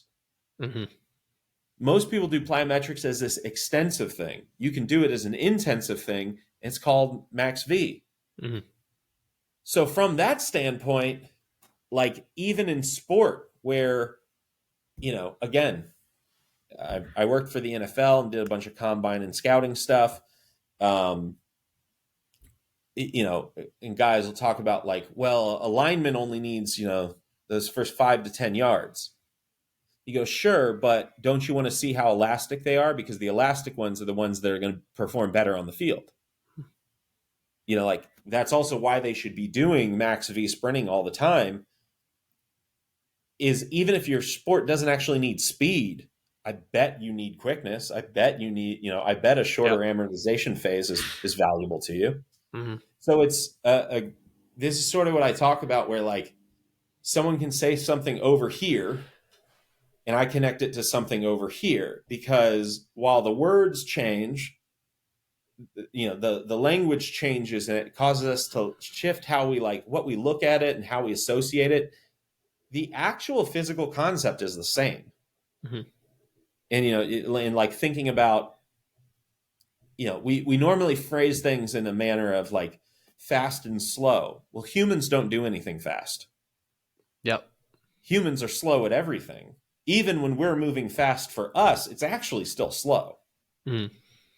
Humans are weak. Dave Hoff is pretty strong compared to me, but if we go to the zoo, there are cages that have like 12 Dave Hoffs in them, and then they have one like Mega Hoff in the back that all the little Dave Hoffs listen to. Mm-hmm. Like, we're not good at much, and even then, like, our brains still aren't developed to be able to handle, the idea that we can readily store and access information that is outside of ourselves. We're not even evolved for the life that we live. Like, so if you constrain everything to the spectrum of just like how humans exist, like it's a very like narrowing myopic way to view things.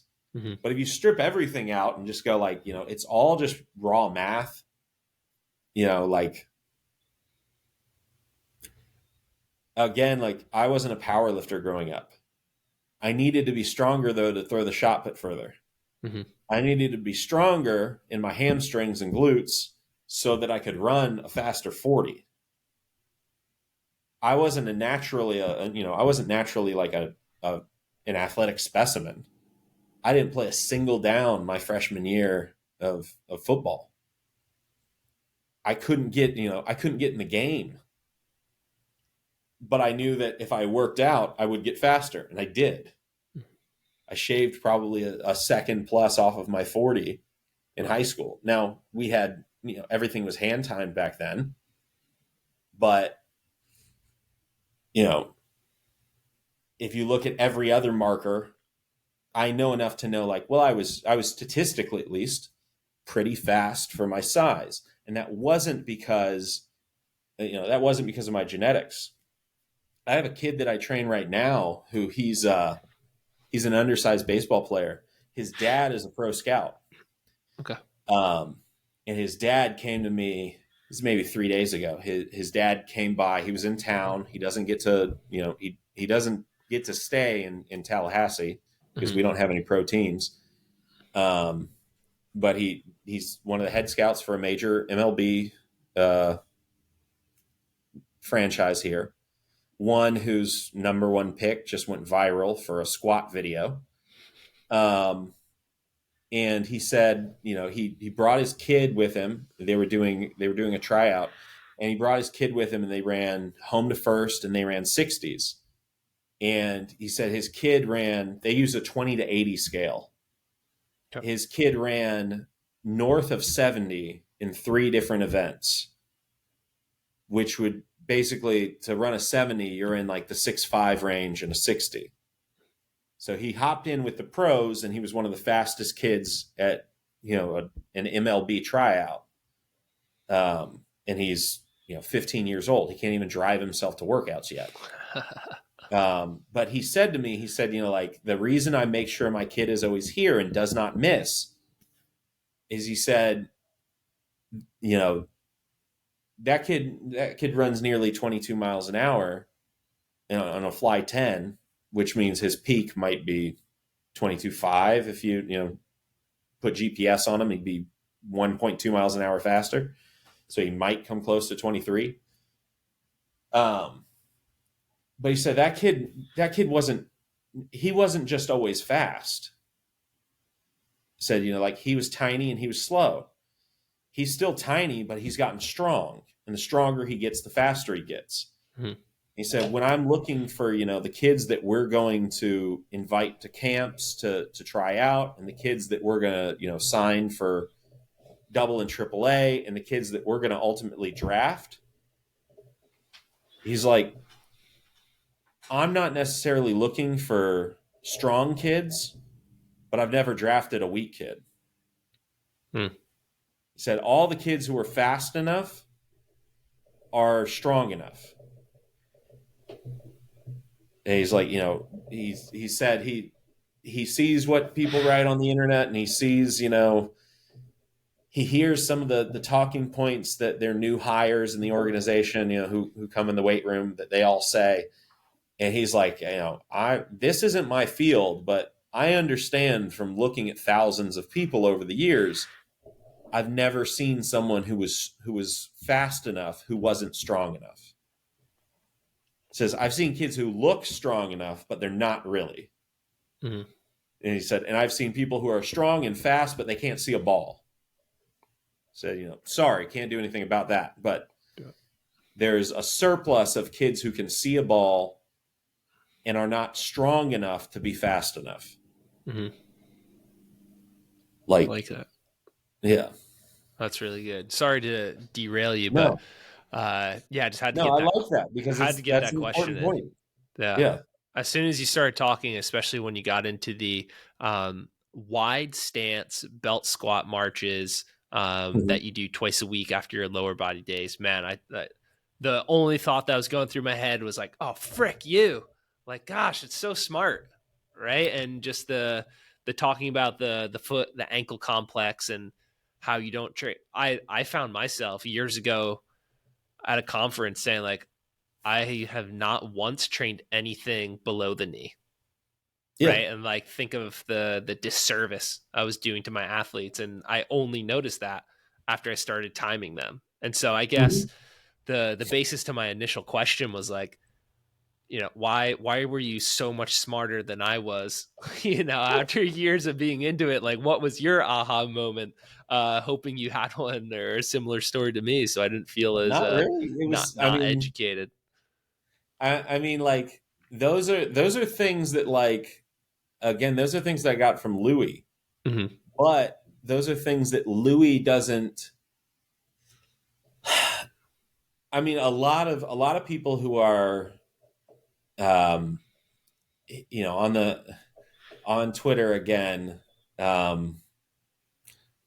there's a lot of talk about like Dunning-Kruger, and like everyone wants to point to Dunning-Kruger, number one, like as though that's something that affects everyone, and number two, as though that's something that people are even certain, like actually affects anyone, and not just a study with bad data. But part of that, part of the flip side of Dunning-Kruger, and it sort of dovetails into imposter syndrome, is the assumption that, and it's something in marketing that I've talked to people about. People make a big deal about things that they can't understand. Right? Like, in order for you to get to your, get home every day, you have to, pack up your bags and load up your car, and your car has to have gas. But you don't start every conversation bragging about how well your car made it to whatever location you're in. It was a fundamental, like, it was a such a fundamental aspect of it that it's completely like just a given that you don't harp any time on. When things seem sensible to you and obvious, the tendency is that we downplay them. Right? Like, so if someone explains something to you, like if a car mechanic really explained something to you and made it seem super easy, like, genius is simplicity. Genius is making the complex simple, and really everything is complex and everything is simple. Everything is the same. But we like hold certain concepts up as being harder, or hold certain things up as being easier. But so, like, with Louis, if something seemed obvious to Louis, if he wasn't like figuring it out, he probably didn't talk much about it. Right? Like, we talk about the things that we're excited because there's still potential within them. And the things that seem so obvious, that they must be simple, because they are simple, but no one's done them before, or it's new to whoever, it's such a simple concept, but you just had never been pressed to think about it. Mm-hmm. Now, if someone came up to you and they said, hey, Coach Kerr, I'm slow because my calves are weak. I'm slow because my ankles are really weak. If they provided you with that like stimulus, you would go, oh, here's an easy answer for that. And you'd give them a ton of work for that area. Yeah. So like you have the, like I didn't say anything that's special. Mm-hmm. Like I said something that nearly 100% of people inherently know. Even people who aren't strength coaches know, like, that seems like it would be advantageous to, that'd be like if I said, did you know that having strong hands and wrists is good for a boxer? Yeah. You'd be like, I don't think anyone has ever told me that, but yeah, I knew that somehow. Mm-hmm. Like, I'm going to slam my hand into something. Yeah, my hand should be strong. Mm-hmm. It's just the same thing. I'm going to slam my foot into the ground. My foot should probably be strong. But then everyone gets caught up in, again, I think especially, it's worth noting in the way that I look at all this, like my education background is in filmmaking. Mm-hmm. Like I do not have a CSCS. I did not go to school for any of this. Yet every single line within Westside versus the World has a citation. Wow. Wow. If you've never made a documentary, you don't understand that part. Mm-hmm. Like every single thing in there has a citation for legal. Everything in there. Jeez. There's added footage. There's, if one person said it in an interview, I might have used the one person who said it, but I had 12 people say it on camera. Mm-hmm. Like no one just threw something out there and I said like, yeah, I'll put that in because it's wild. No, everything is corroborated. Every single word of the movie has citation. It's, it's like a living, it's a living scientific paper in a sense that I've just dressed up to be entertaining. But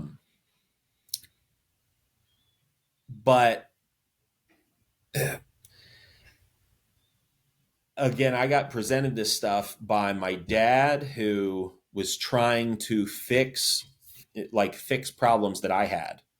And he got presented this stuff by Louis and by Dave Tate and, by all of everyone.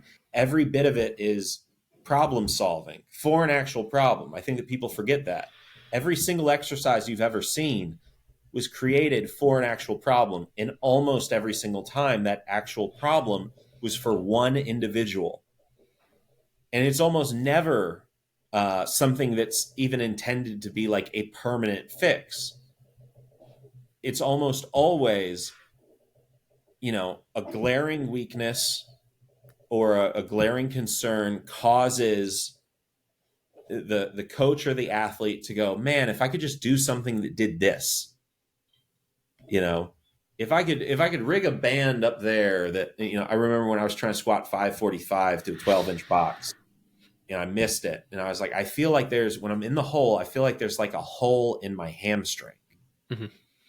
So I rigged up some bands to the top of the squat rack and I literally just laid on the ground, moving my heel up and down with the band on it, trying to find what's the exact angle that hits exactly where I felt like I was missing something. Mm-hmm. And as soon as I found that contraction, I just stayed right in that groove. Now, would that work for someone else? Sure, it would work for someone else, but would that work for everyone else? No, because not everyone's going to have my leverages. Not everyone's going to have my tie-ins. But I used so for somebody else, maybe they have to do it a slightly different way. So you start thinking about, every little way that my kids squat. We don't do powerlifting squats. I don't tell my kids where to put their feet at all. As they get stronger, their feet are naturally going to start to move out further. But that's like, and even that is these concepts of like in a given time, these things will work, but they'll have to shift over time as an acknowledgement of the training that came before them. Your training today should be setting up your training for a month from now, a year from now. Like whether you're trying to or not, your training today is setting up the future. But like I remember I was getting, this is a couple of years ago at the last school, we were using a hard box with like a garden kneeler for foam. It's almost like a kickboard type material, but a little softer, just a little spongy. So we had a 12-inch or a 13-inch hard box with an 1.5-inch garden kneeler on top of it. And we were using just straight bars because that's all I had. And I went and I visited Jared Bidney at Explosive Mechanics. And I was up there for 2 days. And the first day, I just kind of said, like, hey, man, can I go, like, walk the floor or whatever? And he kept asking me, like, what questions did I want to ask? And I said, like, I don't think I even asked him a question the first day. I just walked around, and I wanted to see meticulously, like, how did he set up everything? Mm-hmm. He talked about, like, he sets up his box at 12 inches. And he tried going down to 11 inches, and the kids started running slower because he tests 40s every month. And they're all in-beam hand start, with the same splits, same indoor facility, so there's no weather or anything. It's just kid after kid, every single month getting a data point. And he said he tried raising the box 1 inch because he had adjustable boxes. He raised it 1 inch. The kids could use more weight, but they ran slower. He dropped it 1 inch. The kids could use less weight, and they ran slower. So he zeroed in on 12 inches seemed to be what got the most improvement out of the most kids. And he said, I don't know why. And he used a soft box and or a soft topper that was like 6 inches. And he tried a lower topper, but it was harder. Didn't get the same because that soft topper was providing more leg drive or was causing more leg drive. So the kid can't leverage off the box at all with a soft topper. Power lifters tend to like harder boxes. They can leverage more with their hips, especially like geared lifters. Mm-hmm. But they have that gear, and they squat with a different stance and whatnot. My kids all basically squat essentially with like their jump stance, which is going to be leg drive sort of dominant. Their shins are going to angle forward. And that deep, we go 12 inches with a 4-inch super soft foam pad. And that 12 inches is important because squatting it's not just jumping, vertical jumping, it's also acceleration. Take a squat and tip it forward. The knee coming up in relation to the hip and driving back down straight underneath. That's acceleration. Upright max V running is more of a hip hinge movement. So it's more of a deadlift. So to compare squatting to sprinting doesn't really make sense once you get upright. It should be deadlifting to sprinting. Mm-hmm. But if you go look that up on PubMed, no one's done it. Yeah. Even though it's, to me, very obvious. But so, in talking to Jared, he said that thing about, well, when I lower the box, this happens. When I raise the box, this happens. When I use a safety squat bar, they get a little faster than if I use a straight bar. He's like, they get faster all the time, but if I tweak any of these variables, they don't get quite as fast or they get faster. So we try to set up our boxes. I call my 12-inch box our sprint box. If you're slow, you don't get much leg drive. It doesn't really matter how deep you squat.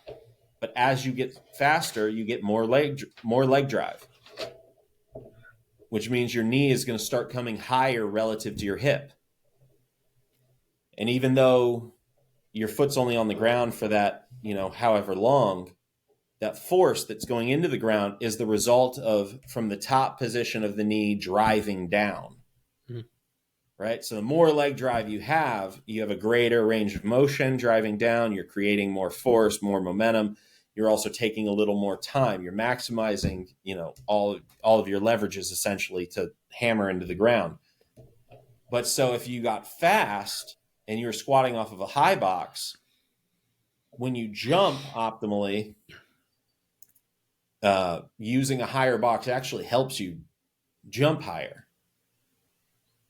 because it lines up more with what the jump looks like. Yep. But jumping high is worth less to me than running fast. So we take our squats down lower so that they more closely mimic the acceleration and drive phase of a fast sprinter. So I lift my kids with the assumption that they will eventually be strong enough to be fast. So that at no point do they get so fast that they're no longer supporting the type of strength that they need to continue going faster. Mm-hmm. Okay. Yeah. No, I love it. I like that quote of jumping high is worth less than sprinting fast, because I would agree in many senses. Obviously, a volleyball player might disagree a bit, but no, I'm with you there, Matt. Coach, you have given a ton of phenomenal quotes here, and as we're approaching kind of, or if we've already surpassed the 2-hour mark, I just keep thinking in my head, I want to talk to you again. So I don't want this first one to be like, I don't want you to tomorrow be like, phew, that really took it out of me. So Ross, do you have anything else, any other kind of big rocks to kind of ask or anything on the top of your head here? No, this has been great. I'm just over here processing. I'm out here feeding Sophie. She's playing on the ground. It's a whole thing. It's been great. How old is she? She's 8-9 months. Same. 8-9 months? Yeah, same ballpark. All right. Yeah, mine turns 9 months in. Is this a 30-day month or a 31-day month? 31. No idea. 31? Okay. Yep. In 4 days, mine turns 9 months. Yeah, Sophie was born on Halloween last year. So, we were born on the 1st. There you go. So. There you go. So, yeah, we're in that 8-9 month window. I tell you what, man. And really kind of what got me going here on, listening obviously with all our talks here, is how everything is tying back to sprinting, which is literally what I tell the kids, I tell our coaches, like I don't care about everything else unless it's making you faster, whatever that looks like. Can I add one caveat, which is sort of so it all ties back to sprinting. And if you're lasering like a bunch of kids, and especially you're going to be lasering younger kids, then you'll see this concept. If you like, especially when I had my football players, we would do, we were doing fly 10s all the time. We would basically do fly 10s twice a week, starting 10s twice a week. So we'd be doing acceleration twice a week, max V twice a week. And I still like doing that. I value max V higher because it means more potential, essentially, for the acceleration. But then on Fridays, when I'd have less kids, but I'd still have kids who would want to stay till like 5:30 every day. But I'd be like, we already did 4 hard workouts. I have nothing left for you. Like, we're not going to do another heavy squat workout or another max effort workout, which is what they all wanted. So I said, like, all right, well, what we'll do is we'll work on like combine type drills. So we'd run, 3 cone, we'd run shuttles. And I started showing my coaches this, but like your younger kids are really fast in the starting 10. And then they don't have a great top speed. And then you take those kids, so you could line them all up. Even when they started to get a better max V, you'd see that the older kids would crush them in the change of direction. And it's because, like, if you I could correlate my squats to our pro shuttles, or 5-10-5s, and there was a higher correlation between squats and pro shuttles than there was between squats and starting 10s. And it's because you need that strength to, decelerate, to slow down into that cut, to provide the forces that will counteract your momentum into the cut, and then to reaccelerate out of the cut and do that again and do that again. So the stronger you get relatively, as things like game speed and whatnot are big talking points these days, your ability to handle change of direction is also going to be predicated on how much force you can absorb. So as you get, so that's another part of like, I care about speed, but at the end of the day, I really care most about speed as another stimulus. Like I care about just expanding the whole plane. And so ultimately, like, speed is one of the most highly prioritized things. And it's made most accessible by adding as much strength as you can relatively. Mm-hmm. But then also, even in the circumstance where sport limits how much speed you can display, again, the governor on that is how strong are you? Because the relatively stronger kid will be able to come to a stop faster and will be able to accelerate out of the break faster.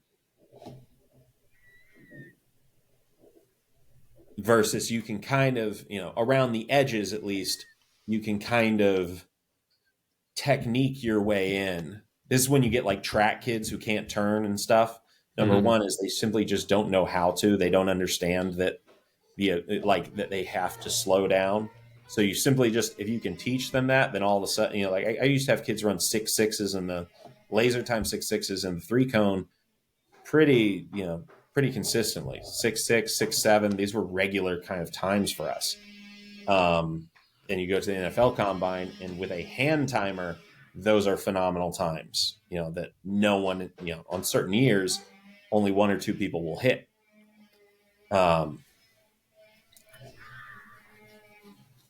But all of that like kind of ties back into, number one, does the kid cognitively understand the task at hand? And then from a physical sense, in how we value strength, we have to understand that like how we are evolved through our life cycle. Before puberty, you cannot create much force. And again, our bodies do not understand that we live in relatively safe and coddled societies. Our evolution is we're still afraid that lions or bears are going to get us, right? You could still get separated from the pack. And, how do you save yourself when you do not possess the force needed to create distance and displacement from you and a predator? Kids have really fast firing rates in terms of how their central nervous system communicates with the rest of their body. Inefficiently fast. Their central nervous systems are like overpowered in terms of the speed that they send messages. So kids are really quick. So you watch a kid run, say on your setup, I'm going to, like, if you watched a kid run, what's a really fast 10 in your setup? A fly 10 or a starting 10? Starting 10. 1.5. 1.5? Okay. Yeah. So you could probably take a fast, like 7th or 8th grader, and they'd be hitting close to a 1.5. And you go, oh my God, I've got a genetic freak here. Yep. And then you take your older kid who runs a 1.5, and time-wise, they're neck and neck. And if you went out to a 20, that older kid absolutely blows that younger kid away. And if you put them both on video, what you'd see is that older kid, might only take 5 steps, 6 steps during that start 10. And that younger kid will take 7 or 8. So he's getting more steps in, which means he's cycling his feet over faster. He's getting his feet down faster. But the whole thing is that he can't produce much force. Now, if you get that kid stronger while regularly timing him in that start 10, maybe he keeps that stride frequency high. But if not, he hits puberty, all of a sudden he gets testosterone and his body changes. He gets stronger. He can't cycle his feet as fast, but he creates so much force per step that he's able to create displacement. So he's got speed to actually get away from a predator. But if you didn't have speed, the biological response would be you're going to have to be quicker, and you're going to have to react in between the points at which that larger predator can react. This is partly why things like, humans are faster than like snakes in terms of like a snake bite, like our reflexes are actually faster. Mm-hmm. It's because we're so damn slow. Like it's, how does this organism here that has virtually no defenses against wild animals, like how does it survive?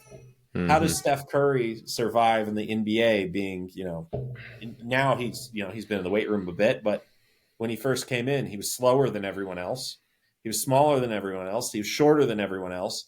And the coolest thing was if you watched a slow motion highlight, watch a slow motion highlight of somebody like Steph or like Iverson back in the day, Jordan. When you watch these athletes who but especially with Steph, because Steph was not fast. He couldn't create room. He couldn't create displacement. But he could get his shot off simply because when you watched an extreme slow motion, like as they were cutting, to commercial and the da-da-da-da-da-da-da, the music was coming in, and they'd show his highlights. If you looked at Steph's eyes, they almost looked like they were moving full speed. And you look at the defender's eyes, and they're trailing like severe lag the whole time. And that Steph's body was basically working like a camera that could crank up to a higher frame rate. So he could identify things and make decisions in between the intervals that the defender could. So you don't have to be as fast if you can get the other person to start shifting this way, and you can decide, I'm going to come back this way before they've even recognized that that's happening. You're just asking people constantly to get out of your way, and they go, okay, I guess I'll go over here. And you go, great, thank you very much. 3 in your face.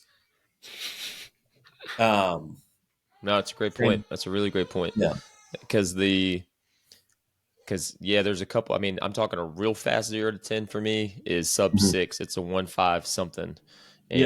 But I got a lot of middle schoolers that'll hit 1.6, which is pretty close. Yeah, like you said, it takes off, and it's but really it's also that they're getting to a much higher percentage because they don't have a high max V.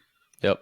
So that means also that they're the space needed for them to hit max V because they have short strides and they're not going that fast ultimately. So they're able to ramp up to an extremely high percentage very quickly.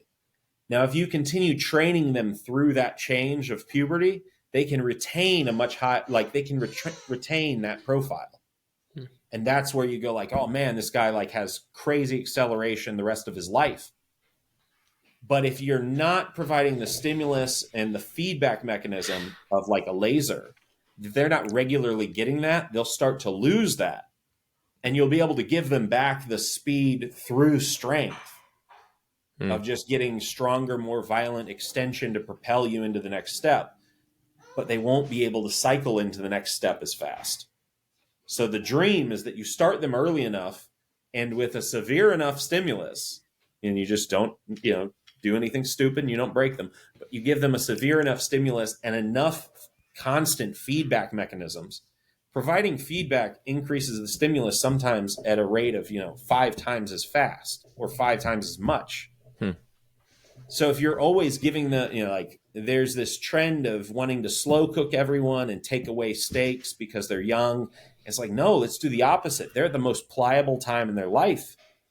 Let's give them more feedback. Let's gamify it. Give them a game to beat.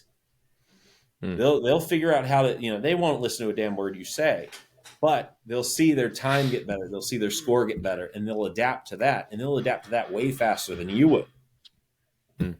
And I think it's interesting too, just bringing up the extending the runway and slow cooking, all that kind of stuff, which I've done both. I've been on both sides. And I think you in one of your podcasts, you were talking about, and when you said it, a lot of things were clicking for me of, as a whole at the high school level and youth level, we're going to work with 99% of the time, very average kids, not really freaks. And at my last stop, there was, out of all the kids I worked with, I would have considered 2 elastic.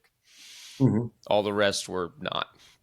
Yeah. And I've got a few more here, but it's interesting because it's like, okay, as we know, the average kids are going to need a lot more force to keep up with the elastic kids. You got to throw the basketball down harder. Yes, and the elastic kids are already there. Like, like at the last place, elastic athlete could just hammer RDLs at 275 like first day for 5s, or his trap bar deadlift was 315 plus, like it's nothing, and went from a mid 4.7 to a mid 4.5.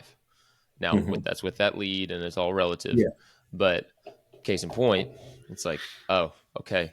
And so the force piece, it's just the more I think of when we talk about maximizing specifically your average high school kid, and like you said, needing the ability to access higher levels in order to keep up. And I think that's, quite frankly, something that I've missed on with a lot of kids I've had, and that's just being brutally honest. Now they've gotten stronger and they've certainly gotten faster, but by the end of, if I get them in a 5, 6, 7 year window, and you're progressing them that time, because that's the tough part. Like that's the part with, I think, with a lot of when coaches are having different conversations, they might see a kid for 2 years or a year, and it's very easy to say that I don't want to take them too fast or whatever, but they're still seeing progress. Okay, man, but what are you going to do when you got 5 years and the kid goes from a 200-pound squat to a 300-pound squat in 4 years? Like that's a tough sell. And and it's way more, you're going to get so much, well, let me go, I guess my point, and my final point I'll make too, and why this all ties in and why I'm glad we talked to you, is that in Texas, powerlifting is a sport. And we're going to have 60, 80 dudes on our powerlifting team, and we're going to have 40, 50 girls. Now I don't coach powerlifting. We got 2 guys that do a great job, and our girls team is actually pretty good. Like they were a top 3 in the state last year in our division. And so you have a lot of potential there. And then we'll have kids that just come powerlift. Like they're not coming, they don't necessarily compete. Like they're just coming to lift every day. And I was telling coach, I was like, hey, give me like 10, give me just 10 random dudes that just want to train, and maybe they don't compete for us, but they just lift. It's like, and let me just take them off your plate, and we can do this stuff. Cause our weight room is right next to an indoor, little 50, 60 yard indoor. And we got some sleds in there. We got all the good stuff. And I got some thoughts, but I'm going to definitely try a few things with our spring sport kids, cause we're so far away, and see what we can do. Add a few things in winter sports and football. I'll definitely adjust to see when I get them after season, and just hammer them from there. But yeah, man, this has been unreal. It's been really good. Really, really good stuff. Yeah. Super grateful for the time, man. Like this is awesome. So thank you. Yeah, no problem. All right. Well, we'll just stay on the line here once we kind of hit this outro. Right. But everyone, thank you so much again. Make sure you are following all things that Coach Fahey is putting out there. Are there any like weird social media accounts that you want anyone kind of pointed to there, or is the regular Twitter's all good for you? Regular Twitter's good. If you like stuff on Instagram, I'm mostly at Westside Film. If you like movie and powerlifting related stuff, if you like coaching related stuff, on Instagram and Twitter and Threads, if that ever becomes a thing, or it's at Burn the Ladders. So awesome. Yeah. Well, everyone, hopefully you got a lot out of this as we did. And then hopefully too, you have even more questions like I do of, I want to go to the lab, experiment a little bit. And hopefully, yeah, you didn't hate your time too much with us, Coach, and willing to come back again. Cause No, that was fun. it was awesome. Yeah. There were a lot of points there, and you were not as advertised. You were better, just as a heads up there for you. So really, really appreciate the thought I don't of know everything. who's advertising me. I would say the hours and hours of podcasts that you've had on there, and then just my I came into this with prejudices of here's what his background is going to be, here's probably what he's going to say a lot of, and then I've listened to stuff that you said, but for some reason a lot of things clicked today. So I was just like, dang, all right, this is it. This is legit. But again, thank you so much for all your time. And ladies and gentlemen, that was another episode of Victory Over Self Radio. Make sure you're tuning in, and we'll see you next time.